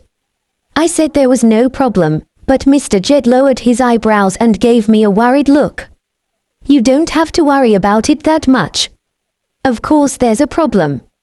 I shouldn't be saying this as you saved me, but you shouldn't normally eat a meal together with a man you have just met. That's true, but weren't you in trouble? What would you do if I had bad intentions? Eh? Do you? I don't, but let's not deny the possibility. I know what Mr. Jed means. However, I wouldn't lose to a thug, and even if it's someone who can fight, I have the confidence to defeat them without letting them touch me with a single finger of theirs. I have had some combat training with knights when I was in the Onzant's kingdom. Yep, there's no problem. I will be just fine. Mr. Jed let out a deep sigh at my answer. He raised his head that was looking down and made a face of determination. All right, I have decided. I will be your guard as thanks for the food. I don't need a guard. I immediately replied. What is he deciding on his own? I want to travel freely and alone, and it would be too much trouble for me to be followed by others. No, but... No need to thank me. This bread was given to me as a gift. It wasn't bought with my money. If you want to thank me, you can go to the auntie from the bakery in the Porchu village, over there. After saying that, I put the only remaining cream bun in my mouth and stood up. Besides, I'm traveling by horse. From the looks of it, you travel by foot, right? It's impossible for us to travel together like this. I'm sure he will give up after saying all this. Mr. Jed's face became bitter when he heard about my means of transportation. Thank you for your concern. However, I will be fine by myself. I get it. I give up. He looked unconvinced but gave up. I am relieved that I will be able to travel alone now. Let me thank you properly if we meet again. Yes, I will be looking forward to it. It's a big continent, I doubt I will ever see him again. Thank you for the buns. You saved me. Please don't collapse again. I will be careful. Well then, I will excuse myself here. After bowing, I straddled Amy. Mr. Jed approached to say goodbye. Let's meet again, Elle. Yeah. I smiled at Mr. Jed, waved my hand and left. Idle talk, dream. His Highness Cyril and I became engaged when I was 6 and he was 7. Our engagement was decided by our parents. It was a common political marriage in aristocratic society. I will never forget the day I met him for the first time. He was like a sparkling, cool prince in the picture books my mother used to read to me. That was my first impression of him. After that, I began to meet His Highness Cyril frequently. At the same time, the strict crown princess education began. I was able to endure this because I was supported by the kindness of those around me. Of all the people, His Highness Cyril was the one who supported me the most. He always prepared delicious sweets and tea and waited for me to finish my lessons. I'm sorry for all the trouble I have caused you. I shook my head as he apologized like usual.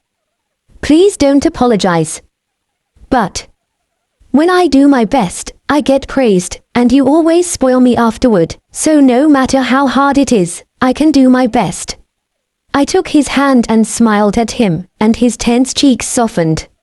It's my privilege to spoil you, Elle. My father would get angry at you if he heard that. It's my privilege as your fiancé. No one can complain. His Highness Cyril smiled happily. I loved to see that smile. I turned 15 and attended my coming-of-age ball. The two of us sneaked out to the garden of the royal castle. It was there that His Highness Cyril proposed to me. I will protect you no matter what happens. I will continue loving only you. I was happy to hear that. That's why I returned my feelings. I will also continue loving only you. It was then that we kissed each other for the first time. A happy future awaited us. That's what I believed. That was until that Viscount's daughter appeared. When I woke up, I saw an unfamiliar ceiling. When I got up and checked my surroundings, I found myself in a room of an inn. When I woke up, I saw an unfamiliar ceiling. When I got up and checked my surroundings, I found myself in a room of an inn. Tears. Tears were rolling down my cheeks. What had caused this? A nostalgic, happy, and yet terribly sad dream. I feel like I was having such a dream. It's no use worrying about it. Let's get ready. I should be able to arrive at Mail today. I'm excited to see what the town has to offer. I began to get ready, my heart filled with anticipation. Meanwhile, at the royal castle. I'm sorry. Cyril, who also had a dream about their past, was crying tears of regret. Port Town Mail. It has been a week since I left Mr. Jed. I arrived at my destination, the port town of Mail, through a small village. Simply incredible. The sea glowed orange in the setting sun, and I could see many cargo ships. Many white stone buildings lined the streets, letting me sense the large number of residents living here. There were several port towns in the Onzant's kingdom as well. But the size of Mail was incomparably different. The number of people coming and going was probably close to the number of people visiting the capital. There must be many people from the Onzant's kingdom as well. I had to put on a disguise with more flair than usual. I had my hair dyed black as usual, changed the color of my eyes to black, and cast a spell on myself to make my appearance look older than my actual age. This should be fine. I checked my changed appearances in the hand mirror. I looked to be in my 40s and reminded myself of my late mother, who looked a lot like me. I thought of my family members who were still alive. I think the last thing they said to me was, "We are not family." I recalled something unpleasant. I shook my head to forget about it. I regained my composure and looked at Mail. I have a feeling that I'm going to enjoy this because I have arrived in the town I had always wanted to visit. I have to find a place for Amy first. Of course, I couldn't take Amy inside with me. At the entrance to the town, just past the big archway, I found a stable where I could entrust her to. "Excuse me, I would like you to look after her for me." There was no one at the counter when I entered. I wondered if they were out, but when I called out, I heard a rustling sound from the back. "Welcome." The man who came out of the back was shorter than me, a good-natured old man with a white beard around his mouth. When he saw my face, he looked a little surprised. "Are you a tourist, dear customer?" "That's correct." "I see. Enjoy yourself." He told me this with a bitter smile. Looking closely, there were not many horses left at the stables. There were many horse-drawn carriages arriving from many villages and towns, though. Maybe it was just that not many people bothered to come with their own horses. "How long do you plan on staying?" "About a week for now." "Huh. You will stay for that long?" "Eh. Is it long?" I thought that was normal for tourists. I wonder if it's different for other people.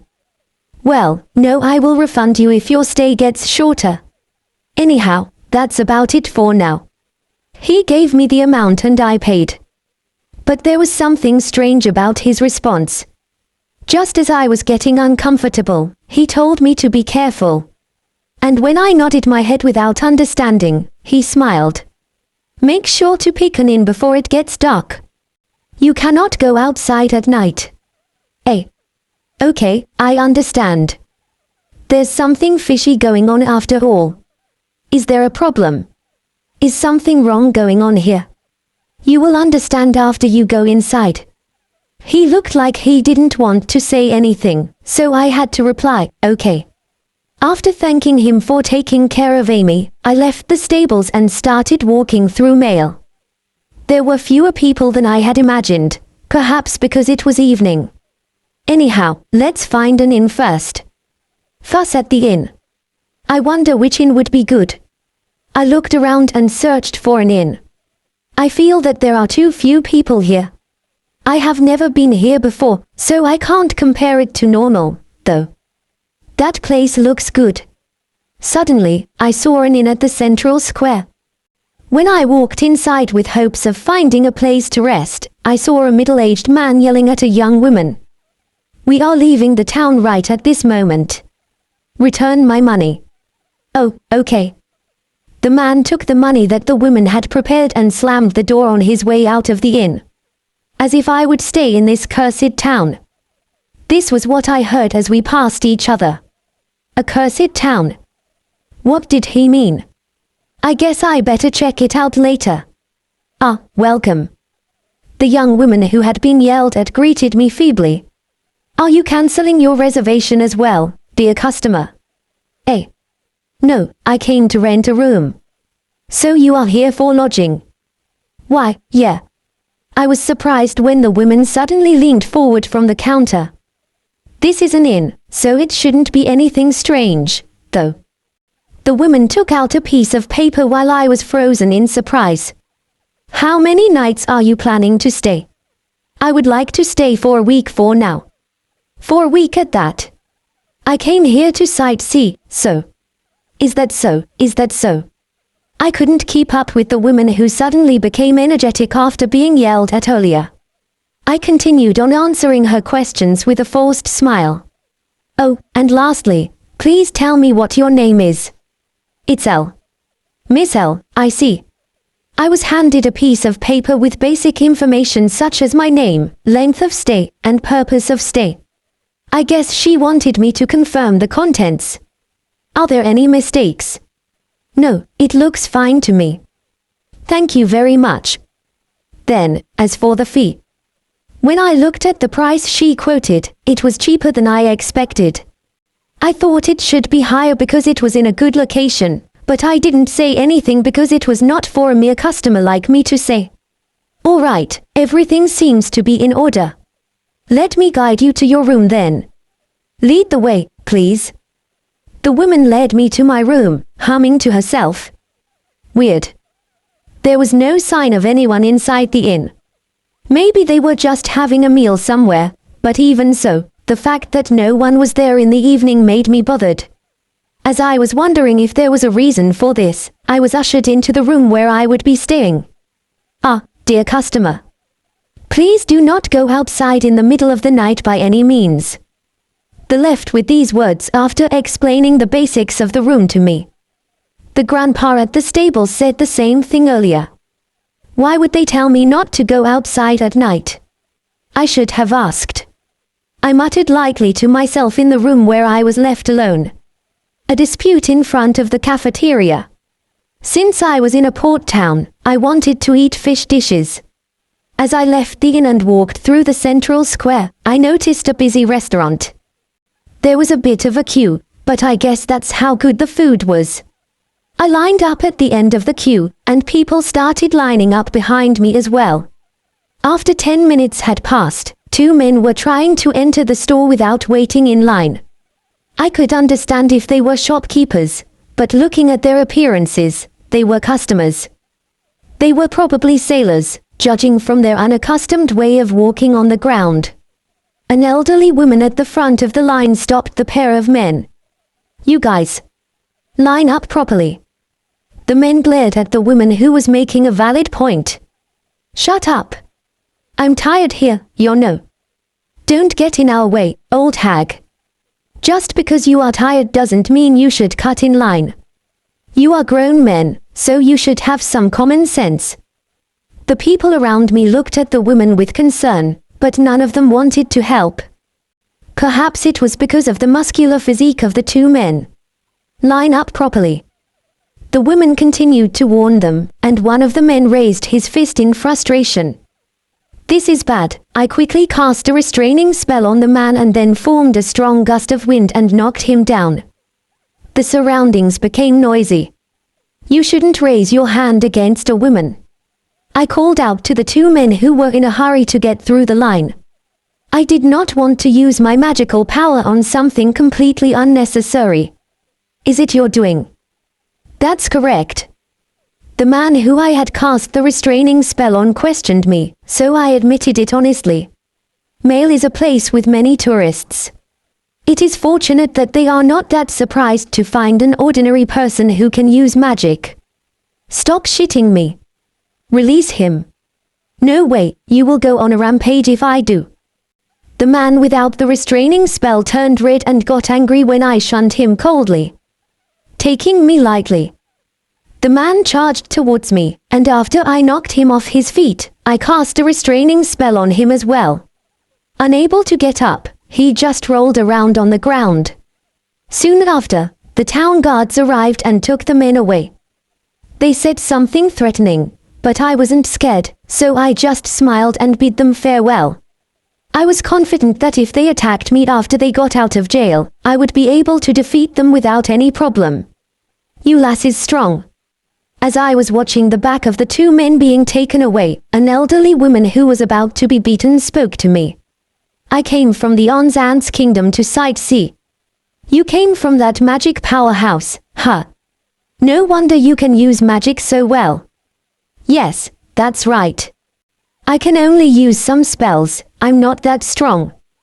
Well, at any rate, you helped me there.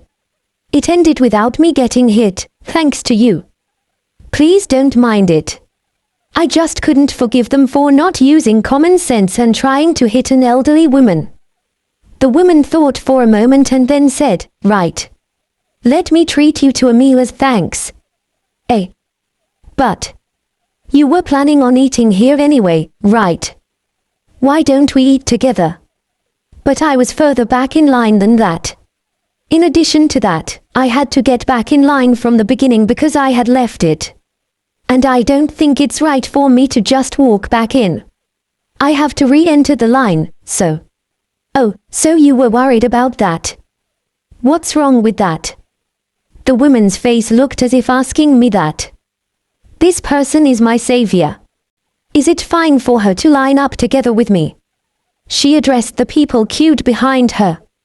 You don't need to go that far for me, but before I could even speak out, I heard more and more people giving their permission. Everyone says it's fine. Now, let's go together. Oh, okay. All I could do was nod to the woman who didn't seem to take no for an answer. I entered the restaurant with the elderly woman who introduced herself as Thales and was shown to a seat by the window. What do you want to eat, Elle? I can't decide because it's my first time here. What do you recommend, Mrs. Thales? I like white fish, so I often order a fried white fish set meal. Then, I will have that. When I promptly decided, Mrs. Thales showed a troubled expression. That is quite a cheap meal, you know. It's my treat, so you can order something more expensive. The price doesn't matter when it comes to delicious food. And as soon as I heard the name of the dish, I wanted to eat it, so I had no intention of changing. In the end, Mrs. Thales ordered the same thing. As the two of us were chatting, I heard a curious conversation from the seat behind me. Hey, another person went missing. Yeah, it's already the fifth one. No matter how you look at it, that's too many. A fifth missing person. My heart trembled at the disturbing words. When I strained my ears, wanting to hear more details, Mrs. Thales let out a deep sigh. That story again. You know of it. Do you not know of the disappearance incidents? No. Could you please tell me more if possible? I don't mind. According to Mrs. Thales, the disappearances in the town of Mail started this month. Precisely, 2 weeks ago. The first was a young woman who had been selling flowers. The second was a young boy on a family trip. The third was a vagrant in a back alley. The fourth was an elderly woman who lived alone. It's said that a young sailor from a cargo ship went missing yesterday. I couldn't see any connections between the missing people. Do the missing people have anything in common? They were all being investigated by people from the garrison. I see. Still, you really didn't know, huh? I thought it turned into a pretty big rumor already. I hadn't heard about any disappearances in mail around the village I had stopped by on my way here. But thinking back, there were certainly many people talking about mail there. Speaking of which, the old grandpa from the stables at the entrance of the town told me that the town is having some problems. Oh, old man Gregory did. He should have explained it properly. He just didn't want to say anything unnecessary to a tourist. Maybe he simply didn't want to say it himself, though. I heard the voices from behind me as I sipped on my tea again. Hey, do you think they were kidnapped by that fellow?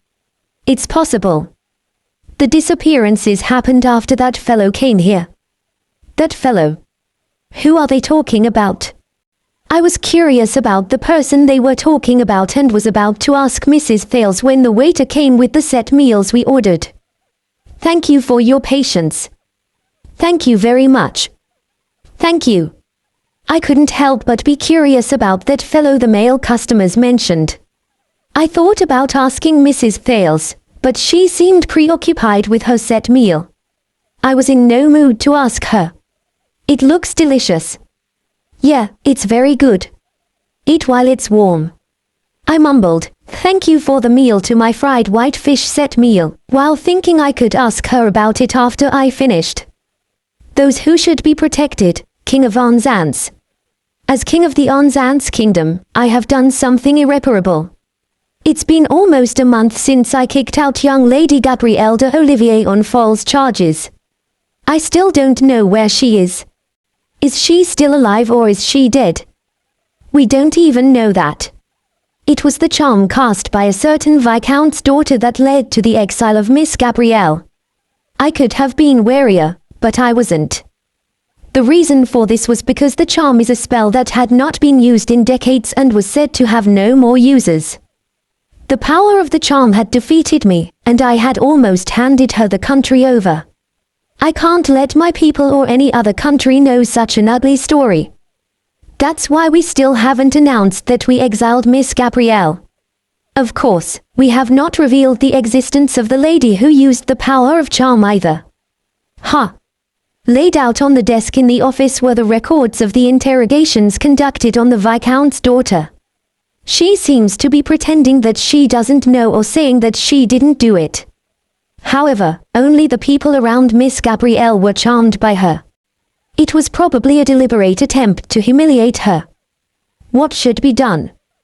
The interrogator asked. Torture her. But don't kill her. After stating my intentions, the interrogator said, understood, and left the room. The interrogator was then replaced by my son, Cyril. Father. Perhaps because he hadn't eaten enough and hadn't slept well, his haggard face wasn't that a prince would have. It's no wonder though, he had condemned his beloved fiancée. When the charm was lifted, my son looked worse than anyone else. He was crying, repenting, and so distraught that he thought he might run away from the country, forgetting his position. Have you not found Elle yet? You were here asking the same thing an hour ago. Cyril grasped his hand so tightly that it was dripping with blood. I still think we should make Elle's matter public. Let's request cooperation from the other countries, too. We can't. Why is that? We can't let people think that we are a country afflicted by charm. I know that what I did to Miss Gabrielle was unforgivable. That's why I'm sending a search party. But as the king, I have to think of the country first. Cyril, you are going to be a king too, so please understand. It is the country that I have to protect first. Cyril glared at me intensively. I can't accept it, I will remember this. I saw such feelings from him. Stop shitting me. The ones that should be protected are the people. Cyril's voice of hatred echoed. As the king and the crown prince were glaring at each other, on the other hand. It's my victory. She was laughing at her overwhelming victory in a drinking contest. After we left the cafeteria, I went to a stall in the square and bought a newspaper with a large title that read, "The garrison increases patrols, but disappearances return." It was a detailed article about disappearances. The first young woman to disappear had disappeared 2 weeks ago. According to the testimony of the last person who had seen her, she had said that she was going to meet someone important. She was popular for her pretty appearance and was selling flowers at the same place every day. Some people were upset about her disappearance, but according to the rumors, she wanted to elope, which actually calmed them down a little. The next boy who disappeared was already gone when the family woke up at the inn where they were staying. The town's guards have been searching for him, but he has not been found. As for the third vagrant, the only information about him is that he disappeared before anyone noticed. The fourth, an elderly woman, had told an acquaintance a week ago that she felt someone was watching her. She said was on alert, but then disappeared 3 days later. Since her disappearance, the 3 other cases have been treated as a series of disappearances. It seems that the guards have increased their patrols, as the newspaper headlines said, but in the end another went missing. This time, the missing person was a young sailor on a cargo ship. He disappeared after having a drink with his friends. 5 people had abnormally disappeared in a short period of time, Indeed. The street stall's uncle responded to my monologue. Sorry for talking to you all of a sudden. It's nothing. He scratched his black hair, which was starting to turn grey, and looked troubled. Are you a tourist? That's correct. I'm telling you this for your own good. Leave this town as soon as possible. I felt a sense of déjà vu. Because I was told something similar in the first village I arrived in after being exiled from my country. Why do you say that? It's written in the newspapers. The number of missing persons had increased. Yeah, it looks like it. I believe they are kidnappings. So you better get out of the town before you become a victim. A kidnapping. That's what I was thinking, too. I remembered the incident at the diner earlier and let out a small voice. Uncle, can I ask you something? Yeah, sure. When I told him what the men in the cafeteria were talking about, he made a pondering expression. Then a bitter look came over his face. You have someone in mind, don't you? Yes, the new captain of that big-ass freighter. When I looked in the direction he pointed, there was indeed a large freighter docked there. His name is Jacob. What kind of person is he? He's an alcoholic and a womanizer, but I hear he's good at his job. He seems to be a good-for-nothing as far as I'm concerned. He's better than Baptiste, though. I have only heard a few things about him in the tavern. If you want to know more about him, you should go there. I see. Okay. Hey. Are you really planning on asking about him? No way. I'm just going for a drink. When I replied with a smile, a cramp showed on the uncle's face. You better not do anything unnecessary. I will bear that in mind. I thanked him for sharing his story with me and headed for the tavern. After getting a room at the inn, I went to the tavern and found that all the customers were men. I wondered if I should have dressed up as a man. Thinking about this, I sat down at the end of the counter. I ordered some drinks and looked for people who were talking about Jacob. That guy Jacob has been in a good mood lately. Yeah, he used to lost his temper a lot when he first came here. A table nearby. A couple of brawny men were drinking beer and laughing. It looks like they know Jacob. I made eye contact with one of the 2 men, probably because I was looking at him too much when I was wondering how to talk to him. I hope we get entangled. I smiled with such feelings. Yo, madam. The one whose eyes I had met called out to me, and I narrowed my eyes, happy that I had been successfully caught. Perhaps he mistook it for a smile, but the man sat down next to me in a good mood. You are not from around here, are you? I just arrived here today. So you are a tourist then? Yeah. As we were talking, another man sat down on the other side of us. The two men smiled at each other in a weird way. What do they want? I'm not so naive that I can't figure it out without asking. Hey, guys. Would you like to play a game? Oh. A game. Yes. It's a drinking contest. The first one to get drunk will do whatever the remaining one says. How about it? Ha ha, that's good. You will do anything, right? The duo's uncanny smile deepened.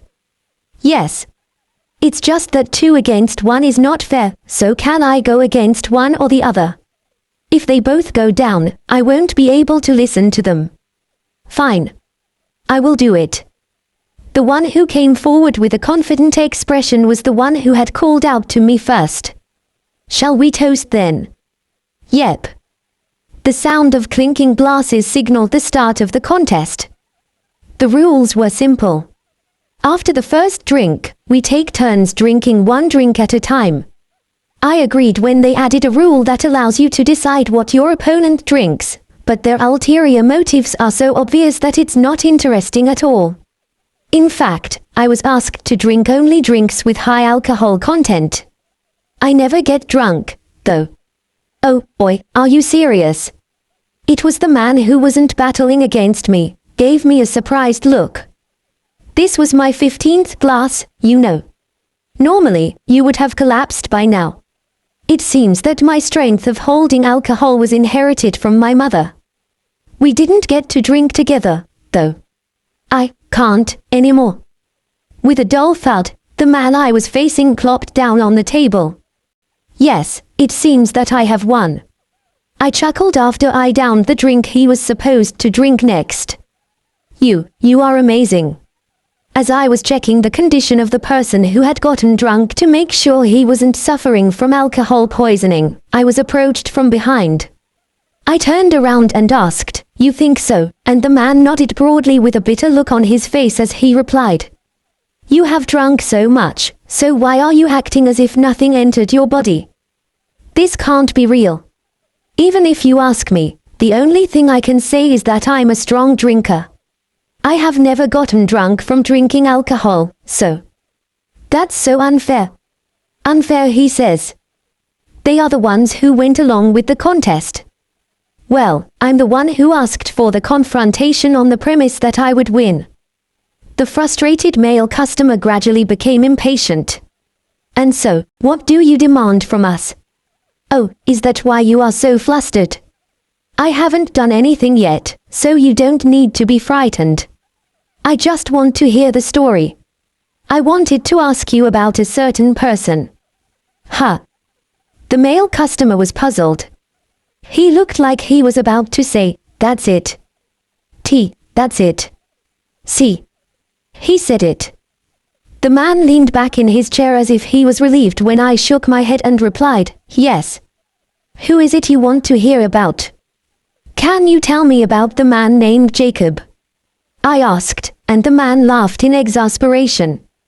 I tilted my head when he slurped down his drink and said, "You want Jacob too?" I'm after Jacob, but not in a weird way. I'm just suspicious of him as a suspect. He's got a good face, so he's quite popular. His personality is the worst, though. You seem old, but you are a beauty, so he might accept you as his partner. Aha, the male customer was nodding to himself. I would like you to stop going ahead with the story on your own, though. I glared at him and said, "I'm not aiming for that." Ah. Is that so? You don't have to be shy. I'm not being shy. I just want to hear about him. Why is that? I used to know him a little. I wanted to hear how he is faring nowadays. It's not good to lie, but there are times when a lie is necessary, all right. This man may have been gullible enough to agree with my words. Oh, I see. I don't know how he was in the past, but he's a tyrant now. A tyrant. He's the captain of a cargo ship and I work on the very ship, but he immediately gets violent when in a bad mood. You should take care of your subordinates. He's also a womanizer. He will dump you as soon as he's done with you. I don't really want to hear about that, but I guess it's because he's drunk that he's laughing and talking about trivial things. That's why he's playing with women every night. Every night. With women. Yeah. He nodded largely. If he truly plays with women every night, then he shouldn't be the culprit. But... The male customer shouted as if he remembered something. He said that he recently came up with a more interesting game than playing with women. Interesting game? Yeah. Well, he didn't tell me what it was. He shrugged his shoulders. Interesting game. I hate it when my bad premonitions come true in these situations. Do you know how long he has been playing this game? About 2 weeks. Well, that's why he's annoyed that people suspect him of being the one who caused the disappearances. If you don't like being suspected, why don't you just stop playing that game of yours? Is what I think, but I'm sure the people around him have already told him that. Is this enough? If I talk too much about that guy, he will get mad at me later. I feel like we have talked for quite a bit, so I have a feeling that it's getting late. But let's keep the spirit up as long as we don't get caught. Can I ask you one last thing? What is it? I would appreciate it if you could tell me what time he goes out to play. He will be off the ship by 5 o'clock in the evening. All right. Thank you very much. 5 o'clock in the evening. The disappearances are probably happening in the middle of the night. If I keep an eye on Jacob, I might find out something. While I was thinking, he stretched his arm over my shoulder. Hey, would you like to play with me now? No, thank you. That's a quick reply. The male customer clicked his tongue. I'm not that kind of easy woman, and I would like to refrain from romance for a while. I feel depressed, remembering how the first person I fell in love with treated me. I will be taking my leave now. I left the money and walked out. When I returned to the inn, I undid the spell I had cast on myself, took a hot bath, and sat down on the bed. I thought about the story I heard in the tavern. If what he said is true, then Jacob is suspicious, but many people, both sailors and residents of the town, suspect him. The rumor must have reached the town's guards. It wouldn't be strange for them to interrogate him. Captain of a huge cargo ship. Is Jacob using his position to his advantage? It's not just the nobility that has power. Even commoners who have achieved a certain status do it. I think he can at least put pressure on the town's guards. Or maybe he has nothing to do with it at all. He's definitely the most important person, at least for now. I need to follow him to see if he is behind the missing people case. If nothing happens, so be it. I just have a bad feeling swirling around in my chest. Just to be safe, I put an intrusion barrier around the room and went to sleep. I wondered how long I had been asleep before I was awakened by the noise outside. I got up from the bed and opened the window to hear the commotion outside, which became louder. I wondered what was going on outside. I quickly finished getting ready and was about to go outside when I was stopped by someone who shouted, "Hey," at me. When I turned around, I saw the female employee of the inn, her face completely pale. I advise you on not going outside now. Anyway, it's better not to go outside right now. After saying that, the woman ran away to the back of the room. What was that all about? I was warned not to go, but I didn't want to be bothered by it. Sorry. I apologized to the woman who had retreated and ran outside. There were many people gathered in the central square, forming a circle. The people running out of the circle all paled and ran while holding their mouths. What's in there? As I approached the circle, a strong smell hit my nose. This smell. Frowning, I made my way forward through the crowd. When I reached the front of the line, I saw a scene so horrible that I wanted to look away. It was Uncle Gallio's stall, where I stopped by yesterday. There, instead of merchandise, was only a row of 5 heads of different sizes. If you looked closely, you could see that all of them had scars from beatings and injuries. It wasn't so bad that I couldn't tell whose heads were lined up. So they were killed. I muttered, my words drowned out by the cries of a man and a woman sitting in front of the smallest head in the line. They were probably the boy's parents. They had been looking for their child for a long time, and now they found him in this state. My heart ached when I looked at them, but at the same time, I was filled with anger at the criminals who had done such a terrible thing. What the hell is this? It was Uncle Gallio who shouted through the crowd. The gruesome scene was spreading in his stall. When he saw it, he felt nauseous and fell to his knees. Are you okay? L. When I called out to Uncle Gallio, he feebly called out my name. It's no wonder his face looks so pale. I rubbed his back to comfort him and stared at the stall. It's not a good idea to leave the stall like that. Uncle Gallio, can I borrow the sheet from your stall? What for? I don't want to leave them exposed like this. I explained the reason and Uncle Gallio agreed with a weak sure, so I put on the sheet and prayed for their souls. I will never forgive the people who killed you. I will definitely catch the murderer and send him to hell. The crowd was broken up by the guards who rushed to the town square. I returned to the inn and thought about the future. I wonder if Jacob will make his move after all the commotion. The town's security will most likely get stricter. It has to be.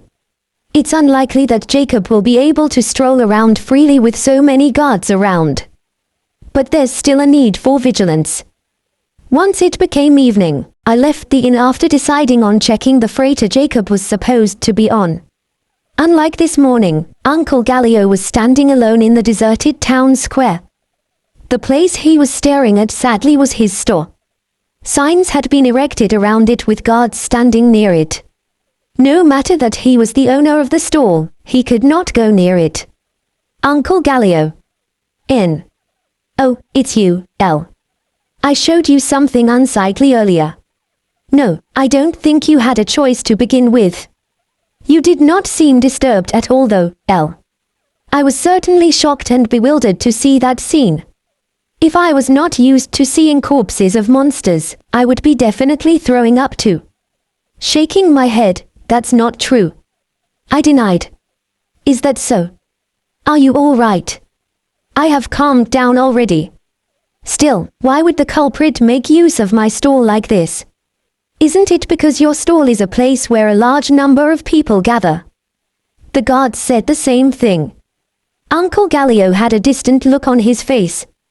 I guess he doesn't know whether to be sad or angry that his stall was used for a crime. I cannot forgive whoever did that. I could feel the anger through his tearful voice. I feel the same way.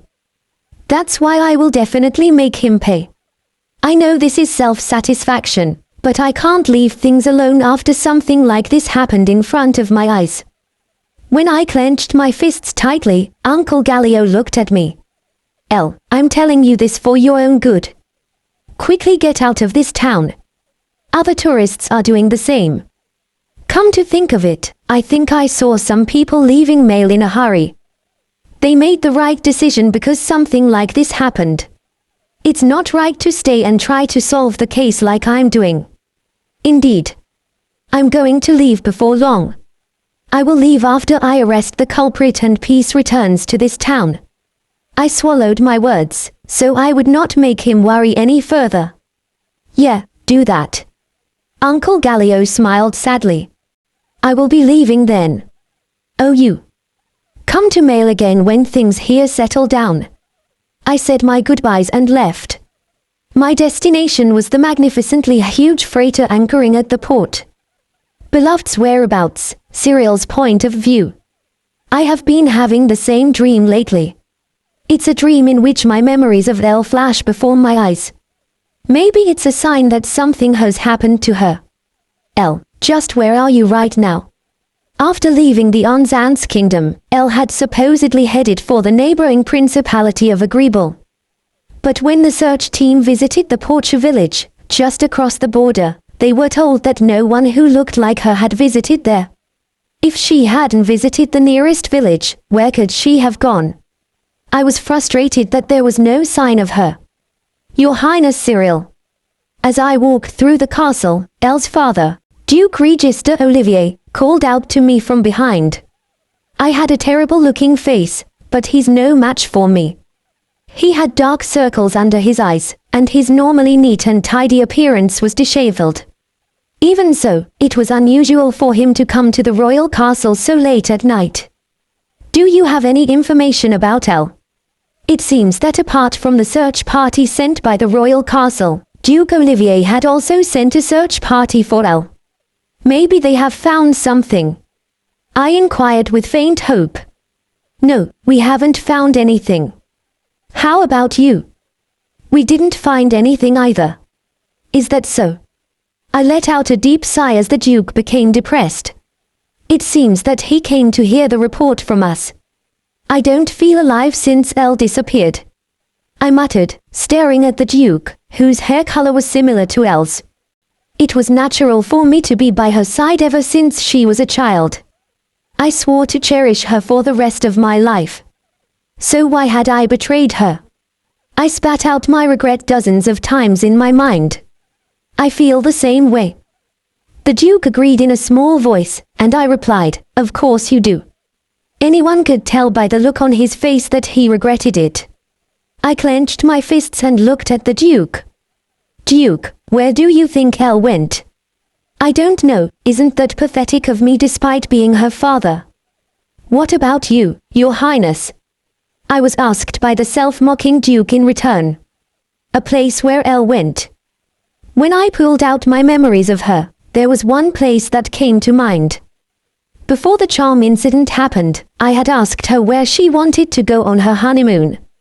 I would like to visit the port town of Mail in the Principality of Agreeable. Elle answered me with a shy smile. What did I reply to her that time? We will definitely go. I will be looking forward to it. Elle was smiling happily as if her heart was filled with anticipation. Is Elle in the Mail by any chance? That's the port town in the Principality of Agreeable. There's a good chance that Elle will be there, and it's worth a try. Your Highness. Duke, please forgive me. I just recalled that I have to take care of something. Without answering his question, I returned to my room. I can't just wait for a search party. Elle, wait for me. That day, I escaped from the castle. On the other hand, Elle was. You should just continue showing that despairing expression of yours. She was making a devilish murderer experience hell. As I headed towards the giant freighter in question, I heard two men talking from the deck. They told us not to go outside for a while. Shut up.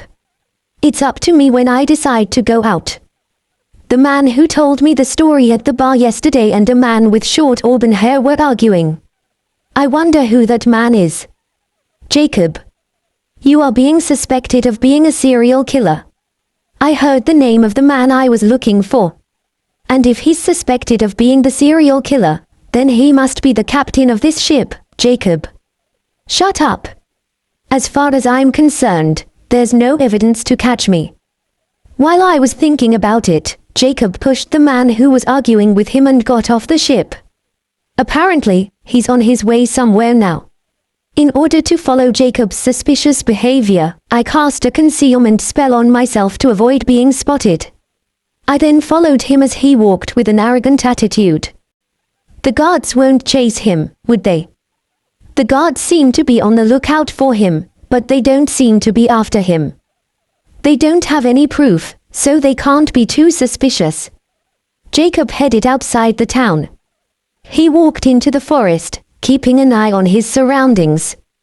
He was so cautious that he had to check his surroundings several times before he reached what seemed to be his destination, when the sun had completely set. The place Jacob entered was an abandoned warehouse that must have been used in the past. I checked inside through the open door. It was Jacob and Uncle Gallio who stood in the hall with moonlight as the only source of light. What is going on? It was impossible to hear their conversation properly from here as I was too far away. I had no choice but to carefully walk inside, trying not to make any noise on my way. Yo. How are you doing, old man Gallio? Jacob greeted him cheerfully. When I shifted my gaze, I saw Uncle Gallio, who was holding a small axe in his hand. I was unsettled by his calm attitude. You know I'm not doing fine because of your selfishness. The voice that emanated from Uncle Gallio was full of anger and much lower than usual. Ha ha, I thought so. Jacob laughed out loud vulgarly. Jacob's voice was clearly unpleasant, and his irritability grew. I was just thinking about shutting him up when I heard Uncle Gallio telling me to shut up. I will kill you, bastard. With that, Uncle Gallio swung his axe down at Jacob. I had expected this from the moment I realized he had an axe, but I was too late to react.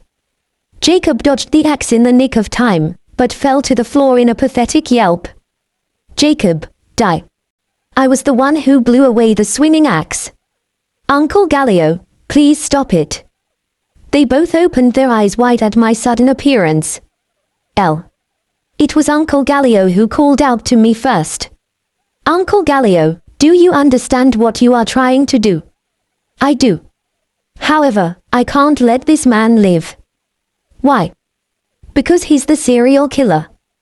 Pointing at Jacob crawling on the ground while talking with a grieving voice, Uncle Gallio looked like he's about to start crying.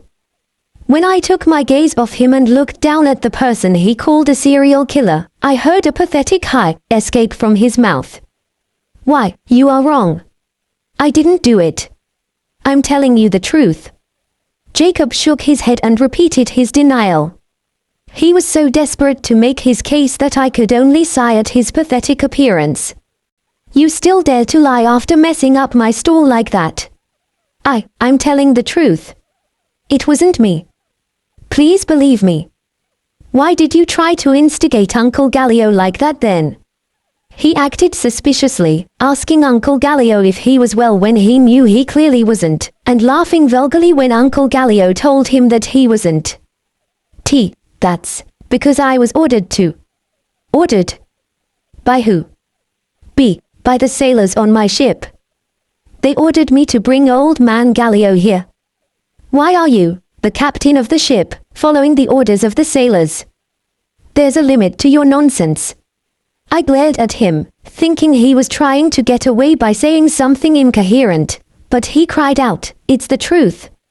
Uncle Gallio and I looked at each other and tilted our heads. The series of murders were done by the sailors of my ship. Both Uncle Gallio and I froze at the shocking revelation. The series of murders were done by the sailors of my ship. Jacob said with fear on his face. Uncle Gallio and I froze for a moment and then looked at each other bitterly. What do you mean? The names of the murderers are Fabrice and Oud, and also Dormy and Kalam. Do you have proof that these four did it? That. I don't, but they are probably here. They said that old man Gallio is their prey this time. I looked at Uncle Gallio and he replied, Dormy and Kalam are the names of the guys who often run amok in town. I suddenly thought of the two guys who had been running amok in front of the cafeteria. No way, right? I stared at Jacob again, and he fell flat and begged for forgiveness. Forgive me, please. I witnessed them killing the people and was forced by them to cooperate. Why did you not turn them to the guards then? He looked away as if it was difficult to speak. I don't know when Jacob witnessed the crime. But if he hadn't been so protective of the murderers, there might have been fewer victims. I didn't want people to know that the criminals came from my ship. I see. So this guy was concerned about his reputation. I can't forgive the men who killed those people, but I can't forgive Jacob either. As I slowly approached him, I heard a rustling noise behind me.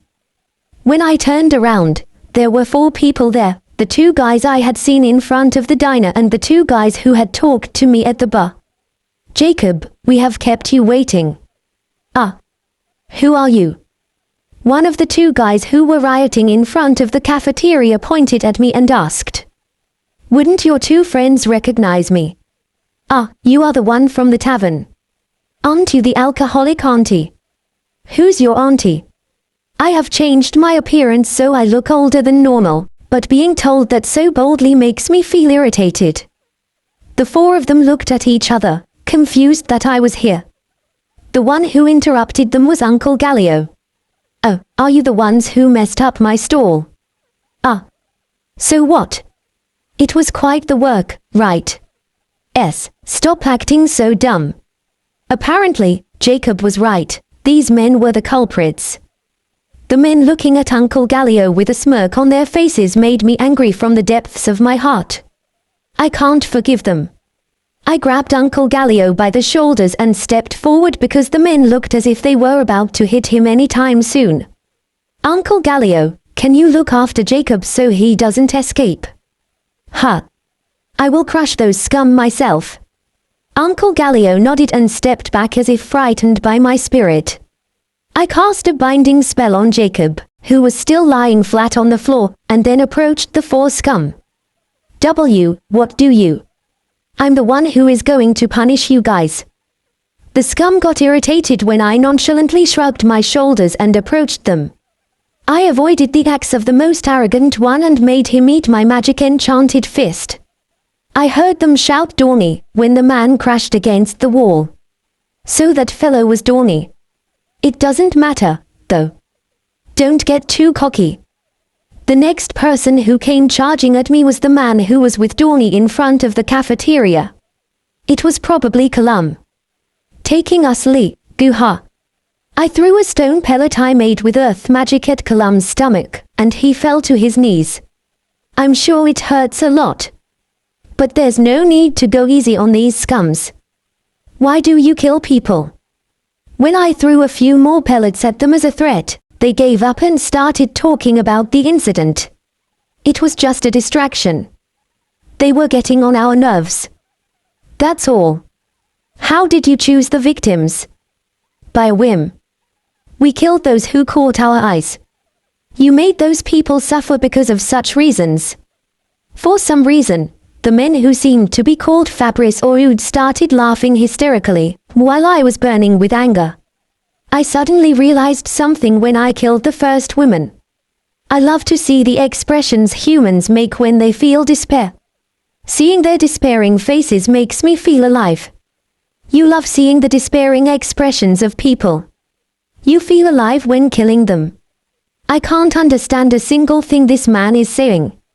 I don't even want to understand. Why did you cut their heads off? Ah. Oh, that. It was funny, right? I returned them out of my own will. Seeing the parents hold the head of the dead kid was like witnessing a masterpiece we created ourselves. The scum started laughing out loud. Absolutely unforgivable. You are a fool, too. You with your useless sense of justice. If you didn't get involved, you wouldn't have died. I used his wind magic to blow away the short man who was trying to cut me with a knife to the spot where Dawny had collapsed. I then did the same to the 2 remaining men in front of me as well. I pinned down the 4 struggling men who crashed against the wall with icicles to stop them from moving. Don't come any closer. I looked down at the scum, who looked frightened because of the magic I just used to attack them. They would escape if I removed the icicles, so I bound their hands and legs with earth magic as well. The scum continued to cry and scream filth in pain. When I pulled up one of them by the forelocks, he spoke with tears in his eyes. Please, forgive me. Never. I turned my devilishly twisted smile towards them. I will not let you die easily. I will make you suffer for the rest of your lives. I cast a certain spell on the 4 pieces of trash. Whether they couldn't withstand the magic I cast or the pain was too much, the scum lost consciousness. To keep them from dying, I removed the stakes that had pierced their limbs and cast a recovery spell on them. I left them unconscious and headed for the remaining garbage. Perhaps because of the shocking scene, both Uncle Gallio and Jacob look at me with fear. E.L.U. Uncle Gallio, please keep this secret. It would be tricky if the whole town found out. I put my finger in front of my lips and Uncle Gallio nodded slowly. I took my gaze off him and looked at Jacob. Hi, he shouted. Just so you know, I won't forgive you either. Why, I did not kill anyone. You did not stop them, though. You are an accomplice. Jacob cried from despair. No matter how much he cries, I'm not going to show mercy. You should keep showing your face of despair too. I cast the same spell on Jacob that I cast on the scum. He screamed and fainted, and Uncle Gallio looked at him with surprise. What did you do to this guy? You will know soon. When I smiled at him, his face twitched. After that, we immediately called the guards. I told them that the reason for their unconscious state was that the scum had hit the wall. Uncle Gallio agreed with me, so the guards believed me. And then, the next day, I couldn't sleep at all. I got out of bed, rubbing my sleepy eyes, and saw the noise outside. When I opened the window, they have caught the serial killer. I saw a man shouting and passing around the newspapers. They had only been caught last night, so the town was in an uproar, while I was wondering where the information had leaked out, or if the guards themselves did it. I wonder if those scum are awake by now. If they were, they would be thrown into the depths of hell. As I walked out of the inn, a man came running up to me. It was Uncle Gallio. Oi, L. Come over here. Listen to me, come with me. Uncle Gallio took me by the arm to the first cafeteria I visited. I was taken to a seat at the end of the restaurant and ordered the fried white fish set meal. I had eaten it before and it was delicious. Let me tell you this first. Go ahead. Thank you for your help yesterday. Please don't mind it. If I had come here earlier, I might have been able to reduce the number of victims. It was a good thing I was able to save him. Now to the main topic. Yes. This morning, the guards came to me and asked me whether I have done anything to Jacob and others as they were acting strangely. Oh, it looks like the magic I cast was working. It's been a while since I had used that one, so I'm glad it's working. They told me that they were rampaging around the cell, shouting things like the monster is coming. It's going to eat me. Look, it's right in front of me. Quickly kill it. Of course, there's no way there would be a monster in the cell. It's as if they were hallucinating. It's a continuous scene of being eaten alive by monsters. That's exactly the kind of magic I cast on Jacob and the others. They will continue seeing it for a lifetime unless the magic is cancelled or the caster dies. Eventually, they will have a mental breakdown. You did this, didn't you, L? He asked me fearfully, so I replied to him with my cheeks relaxed. That's a secret. Those bastards will suffer for the rest of their lives without anyone understanding their problem. By the way, about the bad rumors about Jacob. While I was smiling faintly at the thought of what would happen to the scum, I was interrupted by Uncle Gallio. What is it? They are saying that they were spread by Dorney and others. Is that so? I was expecting it. People think that they were probably using Jacob as a cover to commit repeated crimes. It was a big mistake to talk to them in the tavern. Not all of them were lies, though. It's true that he was a womanizer and an alcoholic.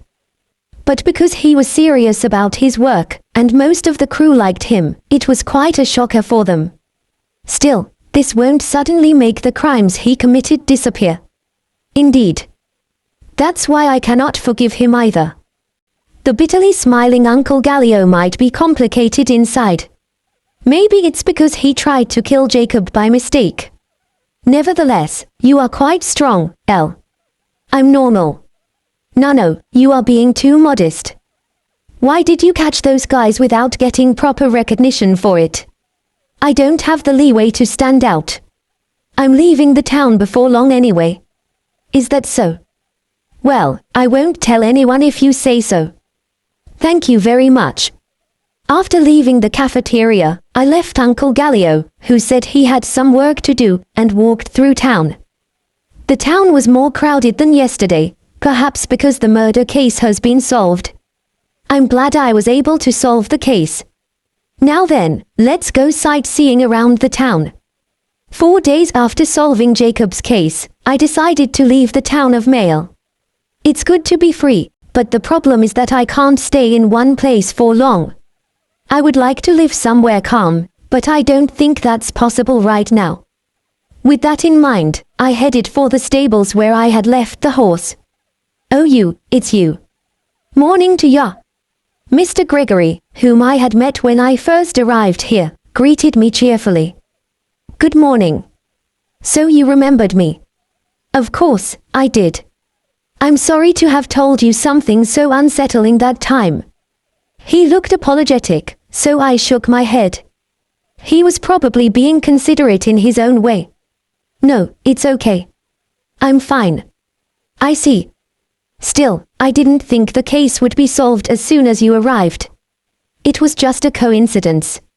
I can't tell you the truth, and I won't. Having Uncle Gallio know about me catching Jacob and the others is more than enough. Well, I thought so. The old man smiled approvingly, but his face immediately turned dark. At any rate, Jacob and his friends were really good for nothings. Indeed. Although they have been caught, the people they killed won't come back. This is truly unforgivable. The families of those killed by Dorney and his men have suffered deep wounds in their hearts. It's a wound that will never go away.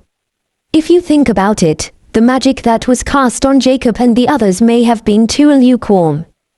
What is it? No, it's nothing. I gave a fake smile to hide my true feelings. Oh, sorry. What can I do for you? I'm leaving the town, so I have come to get my horse. I see. Mr. Gregory went to the back and brought Amy to me. I hadn't seen her in about a week. She laughed at me as I petted her playfully. Ha ha, this fellow. She seems happy to finally see you. That makes me happy, if true. Well then, come again. Yes, definitely. I waved goodbye. I broke the spell of aging that I had cast on myself since I left the town. I took another look at the townscape of Mail. That reminds me, His Highness Cyril once asked me where I wanted to go for our honeymoon.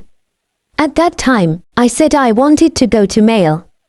I don't know if he remembers that, but it's something that will never come true again. L.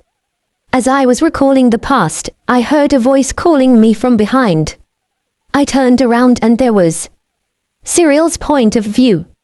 L might be in the port town of Mail, which is located in the Principality of Agreeable. Thinking this, I immediately ran out of the castle. L.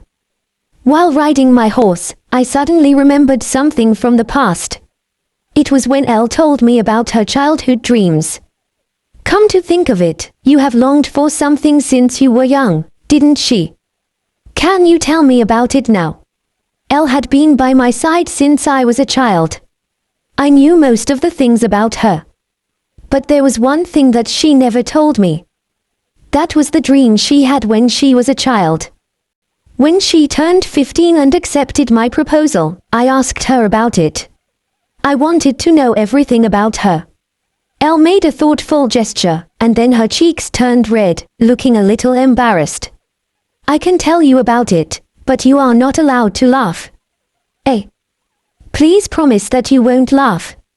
I won't tell you otherwise. Elle turned her face away sulkily. I wondered if it was such an embarrassing dream, but I promised not to laugh. Then she opened her mouth, looking embarrassed.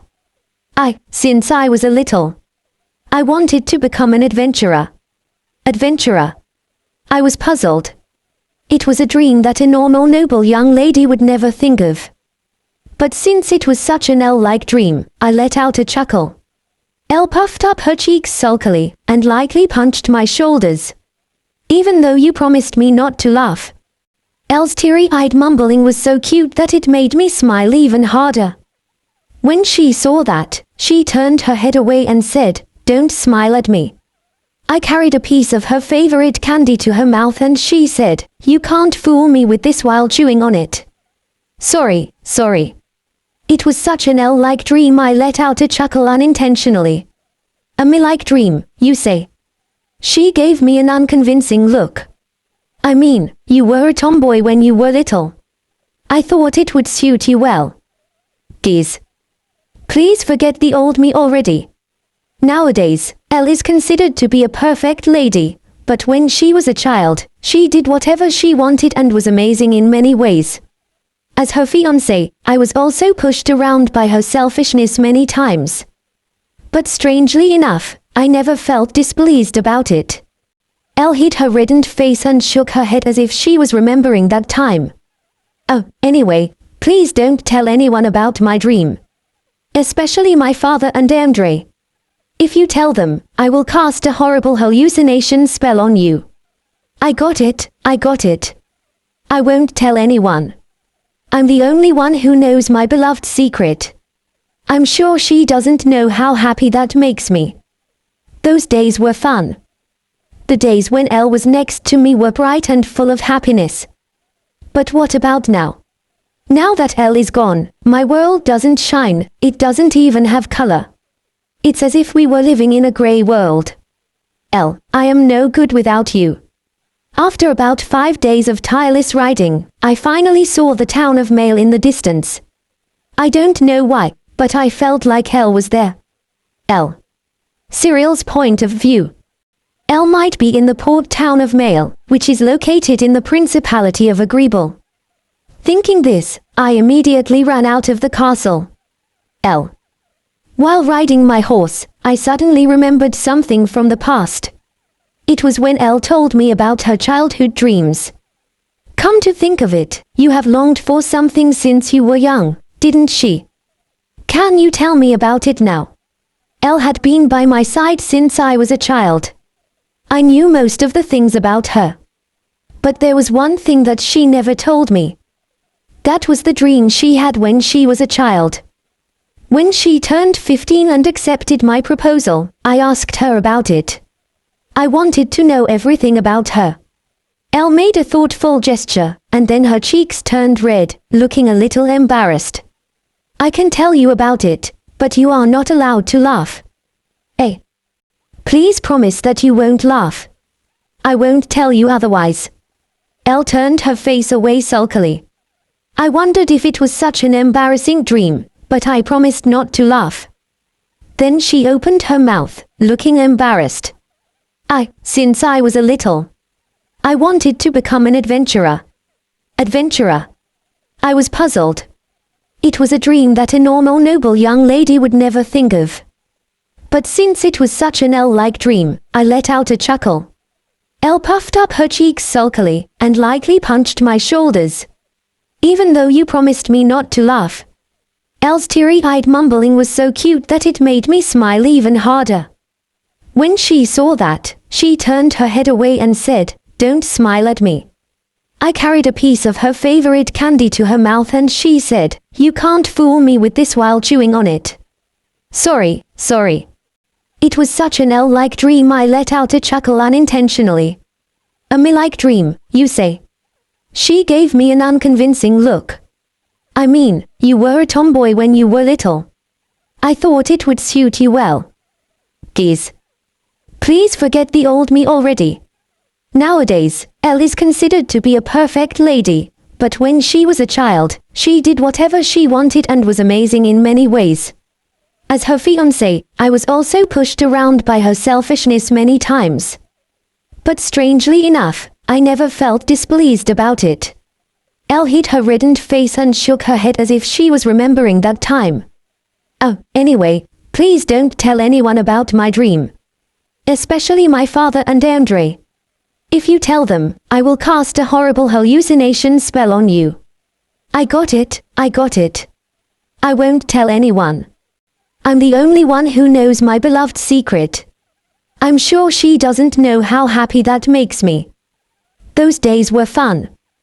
The days when Elle was next to me were bright and full of happiness. But what about now? Now that Elle is gone, my world doesn't shine, it doesn't even have color. It's as if we were living in a gray world. Elle, I am no good without you. After about 5 days of tireless riding, I finally saw the town of Mail in the distance. I don't know why, but I felt like Elle was there. Elle. Mr. Jed. My name got called, and when I turned around, I saw the person I had met in the forest about a week ago. It's a small world. I hadn't expected to see him again. Surprised by the unexpected, Mr. Jed got off his horse and walked toward me. It really is you. We meet again. Long time no see. We ended up meeting again. As I bowed and greeted him, he looked towards Mail and said, "So you came to Mail?" "Yes. I always wanted to come here." "Is that so? It's a nice town, isn't it?" "Indeed." I nodded as he smiled at me somewhat proudly. It was a nice town, but if it hadn't been for Jacob and the others, I would have enjoyed it more. That's the only regrettable thing about it. You are leaving already? Yes. I see. Where are you going next? Next. The only place I wanted to visit was Mail. I'm planning to spend the rest of my time freely and leisurely.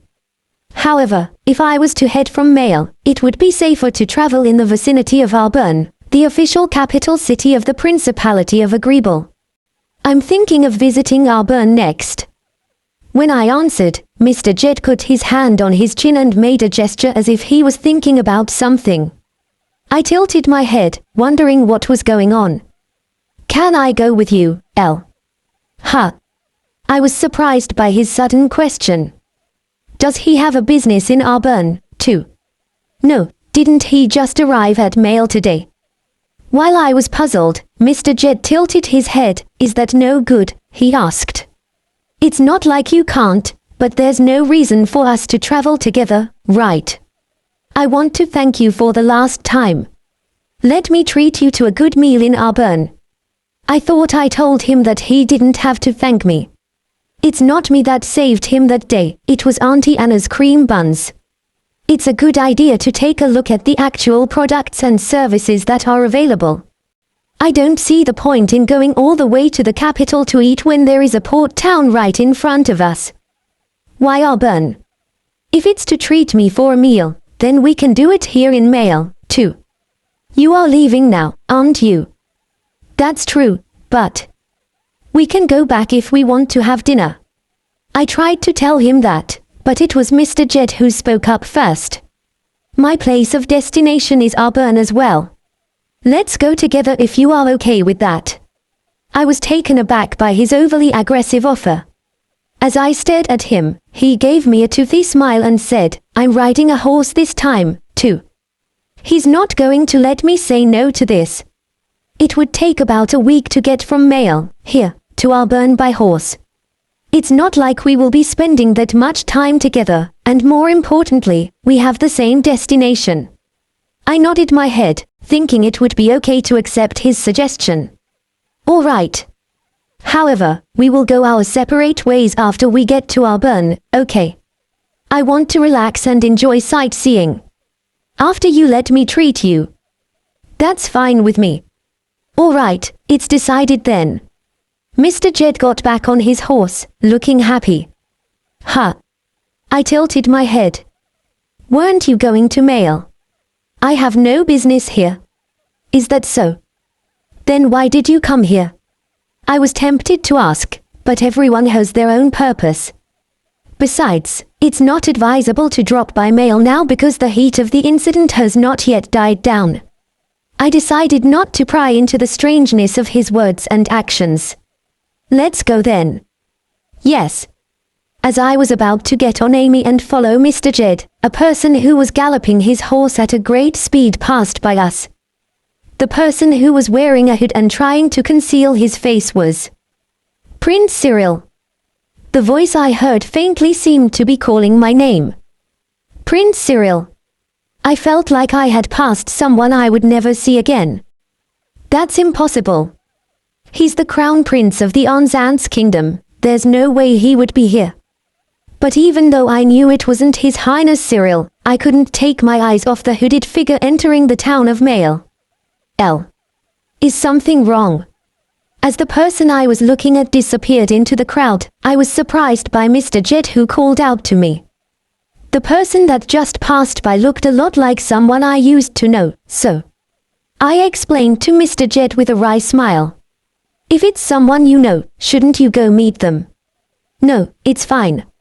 Even if the person I had just met was His Highness Cyril, there was no need to meet him, nor would I want to. I remembered the scene of the conviction that took place about a month ago, and my heart ached. I don't know what kind of face I should make when I see him now. Are you okay, Elle? You look like you got scared by something. I'm fine. I fooled him with a fake smile that I had imbibed during my time as a young lady, and Mr. Jed smiled back at me. We got on our horses again and rode off together. You are a strange one, you know that, Elle. In the evening, when we entered a small village, Mr. Jed said that to me and I tilted my head in response. What is it, all of a sudden? No, women usually don't travel by themselves, right? Indeed. I stuttered at being suddenly told that I was strange, but it is true that it's unusual for women to travel alone. That's something I have been told a lot. After some hesitation, I spoke up. I wanted to become an adventurer since I was little. It was a dream that no noble could speak about. The only person I told was my fiancé, His Highness Cyril. When I told him, he said, "That's so Elle-like dream, but I could never tell anyone else." But no more. I'm a commoner called Elle now, so it doesn't matter what kind of dreams I have. That's one unexpected dream I had to give up because of some circumstances, though. Now that I'm free, I'm traveling instead of adventuring. When I smiled while shrugging my shoulders, Mr. Jed said, I see. I'm glad for you, and laughed. Is there something you have aspired to become, Mr. Jed? I asked, and he stared at me. I wondered if it was something I shouldn't ask. You can call me Jed. Huh. No need for the Mr. I don't like rigid stuff. Even though he said it out of the blue, I was hesitant to call an older man by his name. When I was wondering what I should do, he tapped me on the shoulder and laughed and said, "Don't think too hard about it. If he says it's okay, it's probably okay." Jed. Why did it become a question? Sorry. I'm not used to calling men by their names. I haven't called a man by his name since my brother. Or rather, I have never called anyone by their name other than my brother. It's not surprising since I was a noble, though. You can just get used to it slowly then. I will do my best. You will do your best, you say. You are a serious person, I see. Ha ha, he laughed at me. Serious, huh? That is a word I have been hearing a lot since I quit being a tomboy. I don't feel that I'm that serious, though. Oh, by the way, you were asking me if there's something I had aspired to become. When I was abruptly brought back to the subject, I hurriedly replied, "Oh, yes." Jed scratched his cheek in embarrassment and replied, "I wanted to be a knight." A knight? Yeah. Jed had told me before that he was from the Fall Empire. There is a famous order of knights in the Empire, the Vanka, the most powerful and unbeatable knights order. It's said that every man from the Empire had dreamed of joining them at one point in their lives or another, and I'm sure Jed is no exception. Did you perhaps want to become a part of the Vanka? Yeah, that's right. You know them. They are the most famous knights order on this continent, after all. That's true. Well, it wasn't possible for me, though. Aspiration is an aspiration, and dreams are dreams. It's hard to make them come true. It was a moment when I felt a kinship with Jed, who had a similar experience. Cyril's point of view. Before entering Mail, I passed a man and a woman. Both had dark hair. I could only see them for a moment, so I couldn't tell what they looked like, but it probably wasn't Elle. I assumed so, and without checking, I entered Mail and looked for Elle. The first person I asked was a good-looking old man with a white beard who ran the stables. A young girl. No, can't say someone like that came here. We had our circumstances, so fewer visitors came over this past month. He shook his head. That's true. Elle was forced to leave the country on her own. No, my father and I kicked her out. There was no way she would have visited the stables without having a horse. Sorry. Thanks for your help.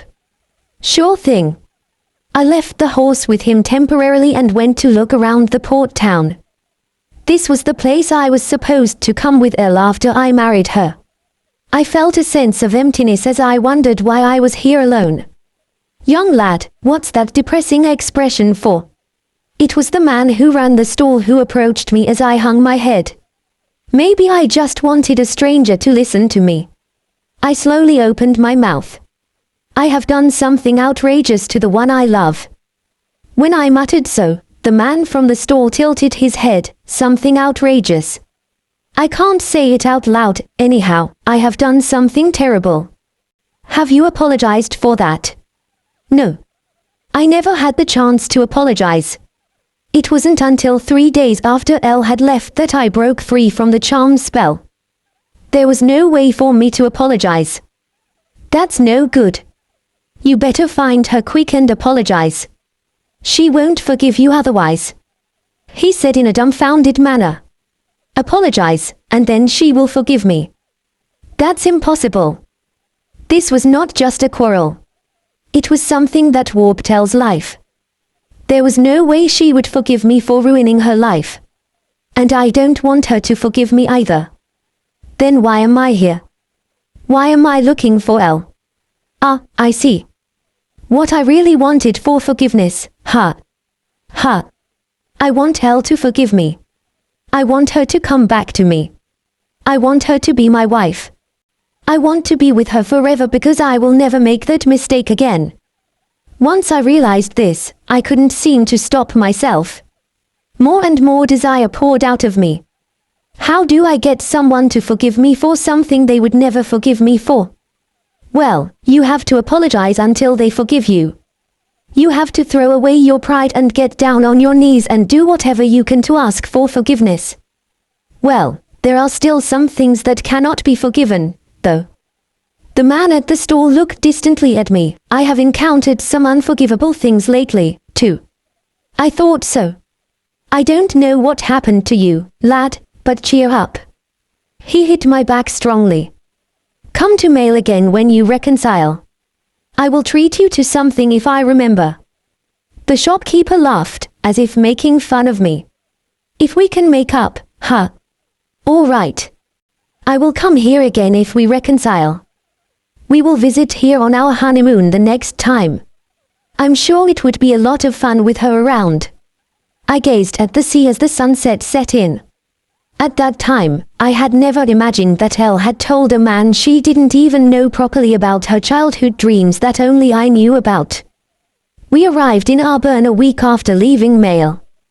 The last time I came to Auburn was as a duke's daughter, so I didn't get to see the downtown area. Since I came all this way, I want to have some fun this time. You seem to be having fun. I really wanted to come alone if I could. I looked next to me at the cheerful voice and saw Jet giving me a smiling look. In the past week, I have gotten to know him a little better.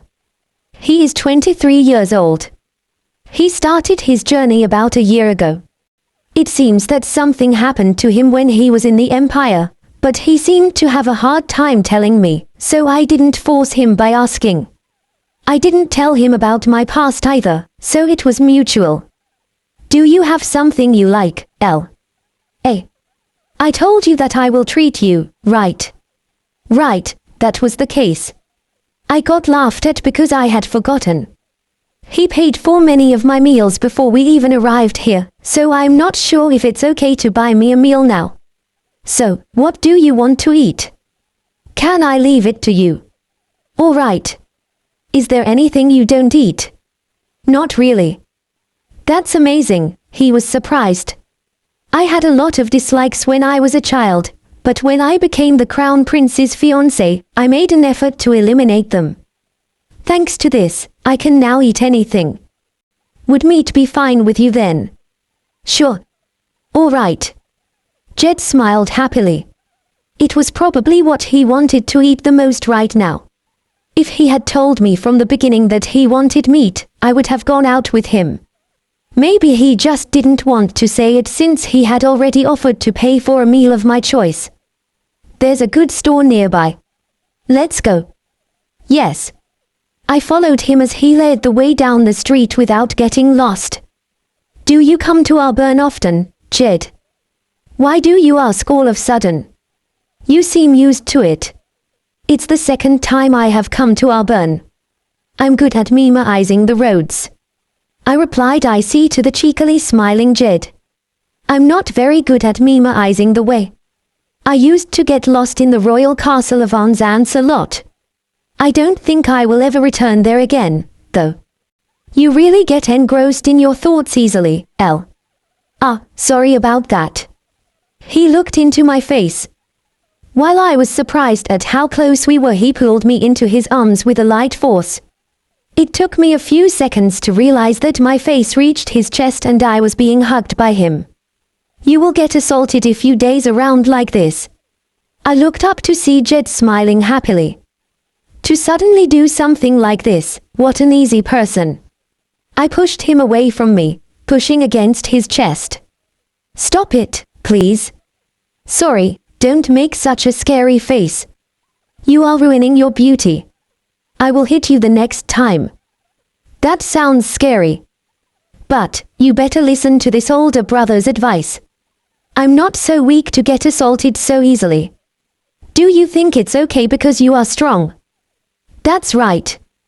You certainly are strong at magic.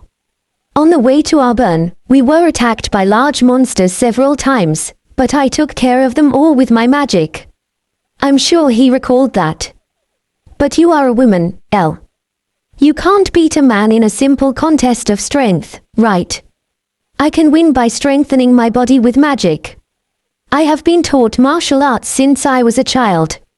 It is true that there is a difference in natural strength between the genders, but with the use of strengthening magic, it is no problem. That's not what I meant, though. He looked stunned for some reason. Thank you for the meal. The food at the restaurant that Jed took me to was all delicious. When I thanked him after we left the restaurant, he smiled back and said, I'm glad you enjoyed it. He's a strange guy, but he's not a bad guy.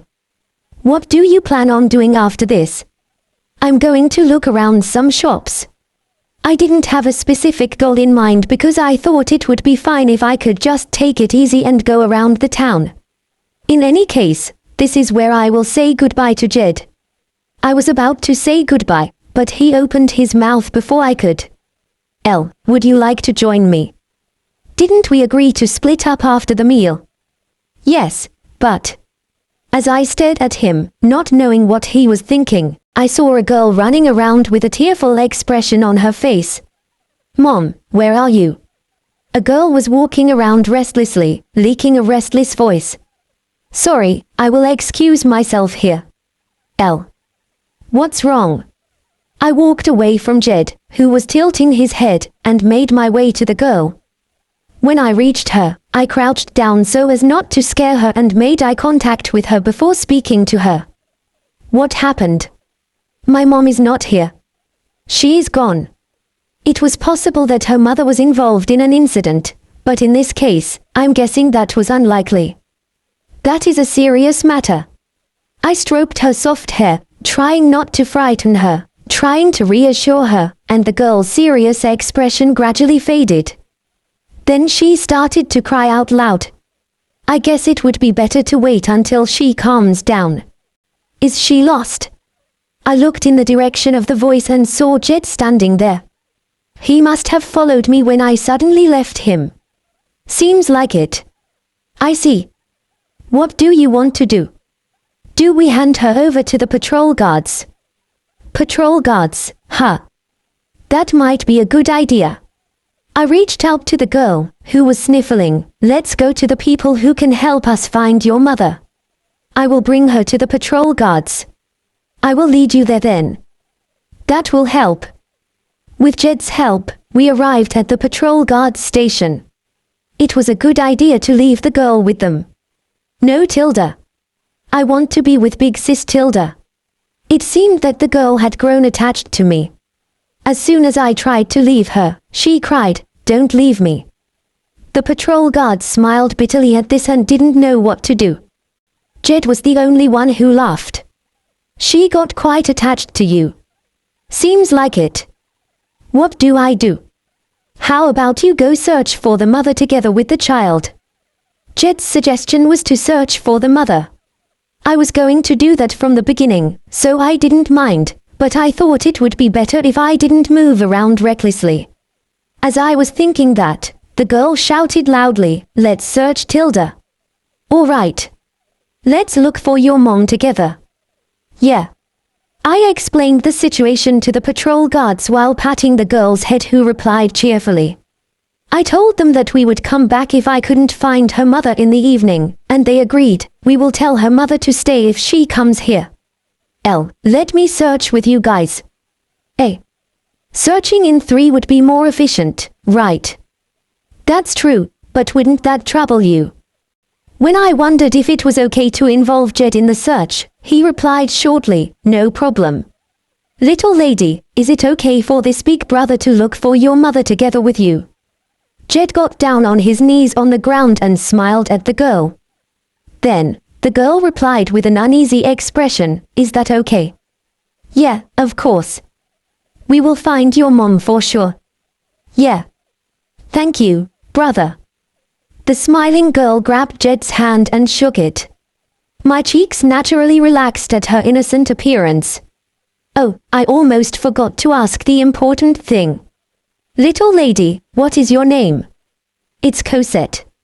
I'm El, this brother is. I'm Jed. Best regards. Yeah. Jed laughed and picked Cosette up in his arms. Seemingly happy from her new, high field of view. High. So high, she frolicked. All right, let's go searching. Let's find her quick.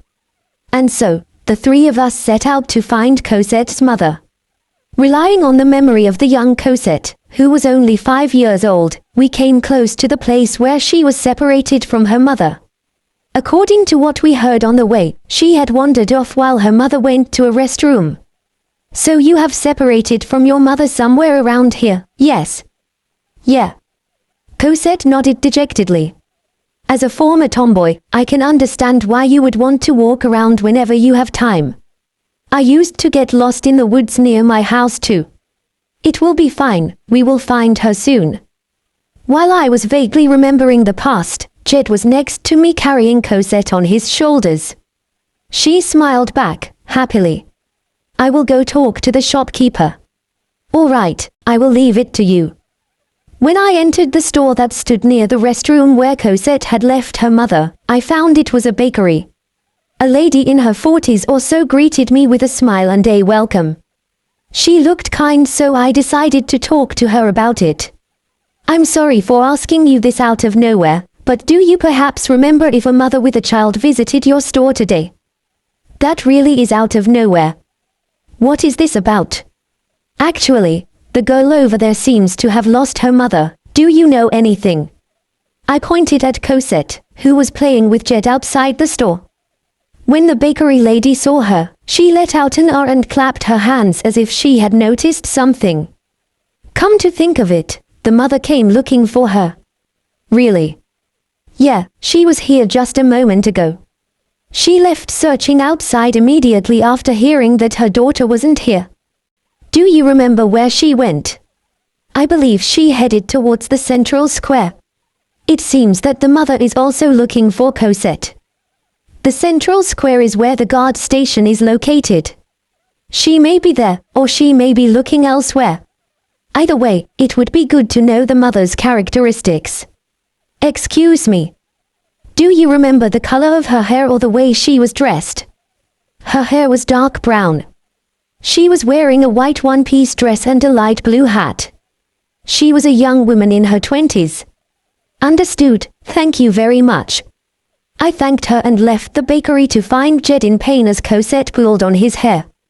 I couldn't help but laugh at the sight of a big man being played by a little girl. Did you laugh at me just now? Sorry, you were doing something amusing. Help me. No way. More importantly, I got some information about your mother, Cosette. I ignored Jed, who gave me an exasperated look when I said with a laugh, more importantly, and continued talking. I told them what the lady at the bakery had told me. I see.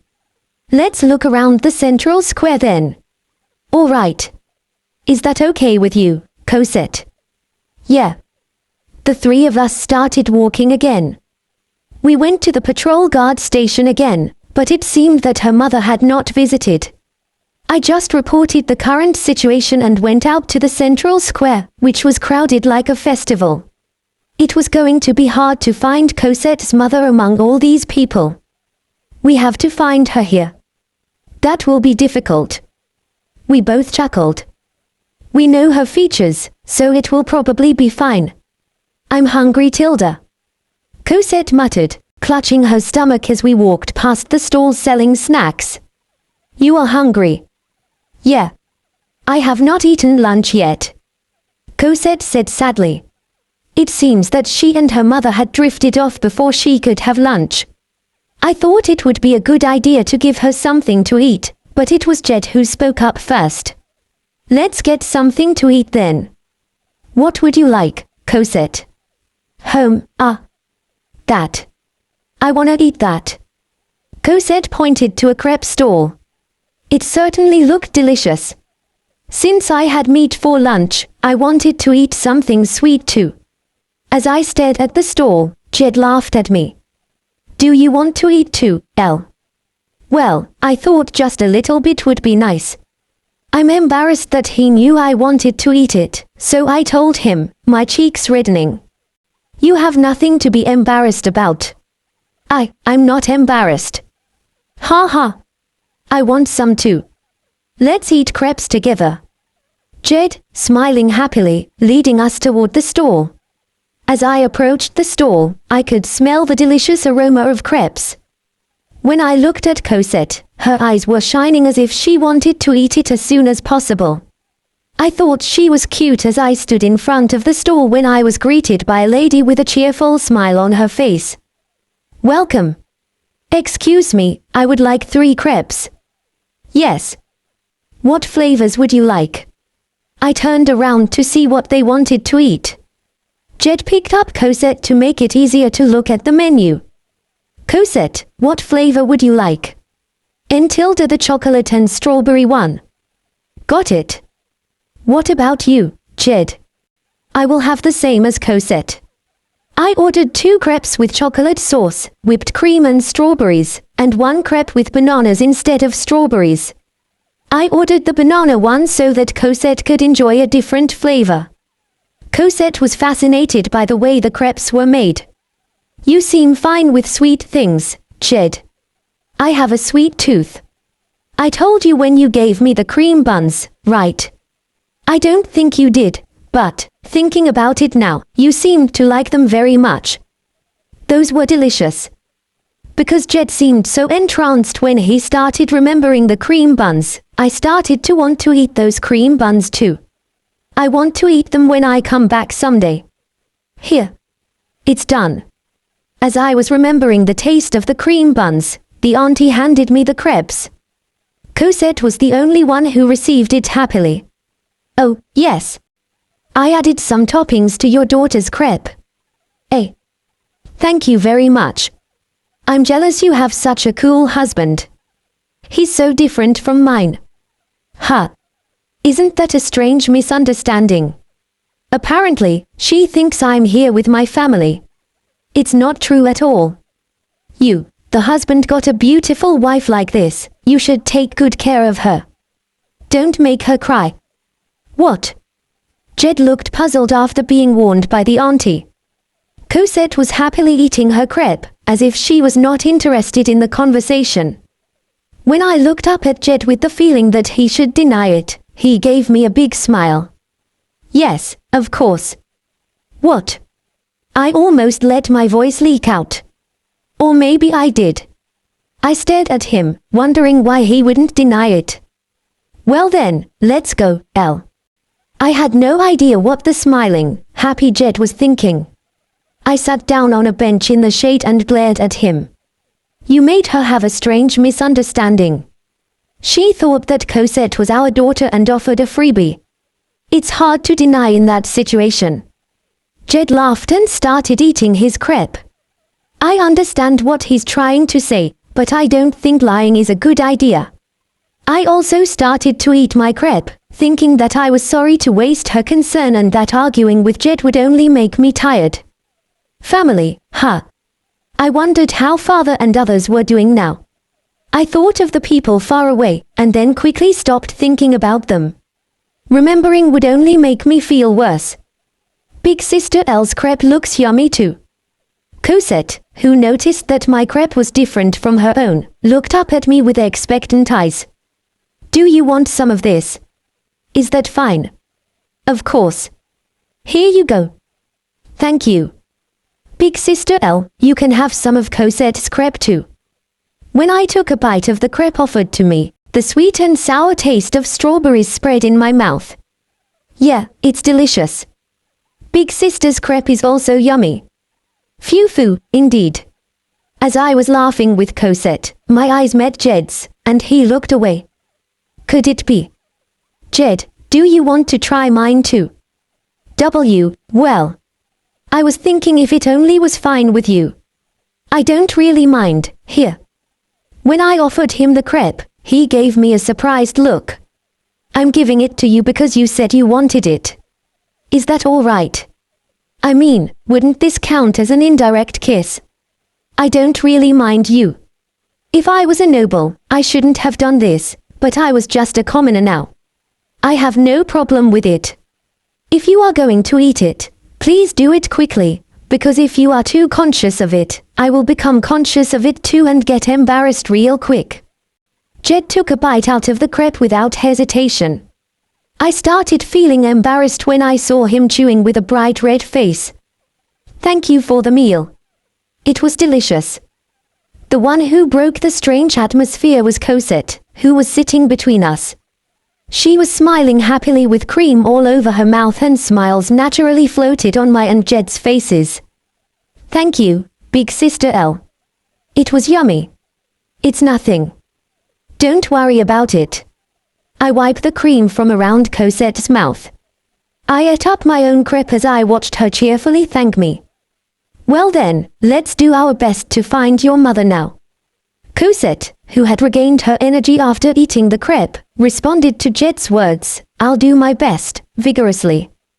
Cosette, have you been anywhere else with your mother? Jed asks Cosette, but she shook her head in denial. Therefore, the only clues we have are her description and the fact that she might be in the central square. We won't be able to find her in the dark. What should we do? Why don't we go around to the stores that kids like? Maybe her mother had the same idea. That's a good idea. Then, let's have a quick look around the toy stores. Jed naturally picked up Cosette and gave her a shoulder lift. I felt that his profile with a cheerful smile looked familiar after all. When we arrived at the toy store, Cosette's eyes lit up. Elle, I will go talk to the shopkeeper, so you keep an eye on Cosette. All right. I looked from Jed, who was going to the back of the store, to Cosette, who was holding a stuffed bear and talking to it. Which reminds me, my mother once made me a stuffed animal. My father, who was driven mad by the charm magic, threw it away, though. Cosette, do you want that? Want. But, I can't be too selfish. I will trouble Mom. Cosette hugged the stuffed bear dejectedly. I don't know if it's because her mother is a strict person or her family can't afford it, but either way, I feel like it's wrong for me to buy her something. I asked around. Huh? What's with the long face? I was just thinking about something. Rather than that, did you get any more information? No, it doesn't seem she came to this shop. Is that so? When I tried to go look at other stores, Jed took the stuffed animal from Cosette and took it to the shopkeeper. I was surprised to see Jed buying a stuffed animal and giving it to Cosette as if it were a matter of course. Is this okay? Just for today. Thank you, older brother Jed. Cosette was so happy that she hugged the stuffed animal tightly in excitement. It was a warm-hearted scene. But was it really a good idea to buy it for her? Jed, was it all right to buy it for her? I mean, she wanted it. But it's someone else's child, you know. If this angers her parents. The crepe was a necessary purchase to fill her stomach, but the stuffed animal is different. I'm not sure what we are going to do if they get angry. I will think about it when that happens. All is good as long as Cosette smiles. There's a possibility that they are going to scold Cosette instead. I will desperately protect her. It's rude of me to think this, but I think Jed has a strange sense of his distance from people. I understand that he is a kind person, but I think he is too caring towards strangers. I watched Jed play with Cosette with the stuffed animal while thinking that he really is a weirdo. A few hours have passed since we started looking for Cosette's mother. It was evening, and Cosette looked like she was about to cry, as she was getting anxious. Do you think it's time to return to the patrol guard station? I asked Jed, and he replied shortly, yeah. The moment we were about to head toward the patrol guard station. Cosette. I hear a young woman's voice behind me. I turned around to see a young woman gasping for breath and a young man with an impatient look on his face. Mom. Dad. Cosette's voice told me that those two were her parents. I'm glad we found them. As I was thinking this, Cosette slipped out of Jed's arms and ran at once to the young man and woman. We should go over, too. Let's explain the situation. Yeah. We went to the parents, who were hugging Cosette, and explained the situation to them. I'm sorry for the trouble we have caused you. I'm really sorry. No, please don't worry about it. The mother told us that she had contacted the father and they had been looking for her together. That's when I finally understood why the parents were together. That stuffed animal. When her mother saw Cosette showing off the stuffed animal to her father, she muttered to herself. Cosette wanted it, so I bought it. I'm sorry for our selfishness. After Jed's explanation, I hurriedly apologized, thinking that she would get angry, but the mother sadly muttered, no, I'm the one who should apologize. Our family can't afford to spare the money, so we always have to force that child to endure. She always wanted a stuffed animal, but we couldn't quite get it for her. We are useless parents, aren't we? That's not true at all. Eh? You can't be a bad parent if you have been running around town looking for your missing child. You are not of the same kind as my father who got charmed by magic, used violence against his daughter, and then kicked her out of the house. The mother's sorrowful expression relaxed. Do you think so? Yes. Cosette's love for you is the biggest proof of that. I said while looking at Cosette, who looked concerned about her mother's condition. I hope that they can continue to be a happy family since they have such a good parent-child relationship. Thank you very much. But we will pay you back for the stuffed animal. I don't need it. I only have one favor. A favor. Please don't make Cosette feel lonely until she is self-reliant at the very least. Jed's face looked a little sad as he asked Cosette's mother and father for a favor. You understood. Of course we will take care of her. But, to receive a stuffed animal for that. I bought the stuffed animal of my own accord because I wanted Cosette to smile. Don't mind it, please. Jed smiled, and the parents bowed their heads in understanding. Thank you very much. Cosette, who saw them, quickly bowed her head too. Cosette, you cannot get lost again. Yeah. Treasure the stuffed animal. I will. After saying goodbye to Cosette, her parents bowed lightly and walked away, taking her by the hand. The back view of the parents and daughter, so close to each other, seemed to go on forever. I felt a little jealous of the ideal family picture. I was looking at them blankly when a voice called out to me from behind. When I turned around, I saw Jed with a worried look on his face. "What's wrong?" he asked, but I shook my head. "I see." Jed muttered and looked at Cosette and her parents who were about to disappear from the view. I couldn't say anything as he gave off a somewhat envious, forlorn look. Would you like to have dinner with me?" Jed, who had turned around to look at me, called out to me. I nodded my head because I was feeling lonely after seeing how close the family seemed to be. "Sure." I thought you would refuse. I guess. I wasn't in the mood to be alone right now.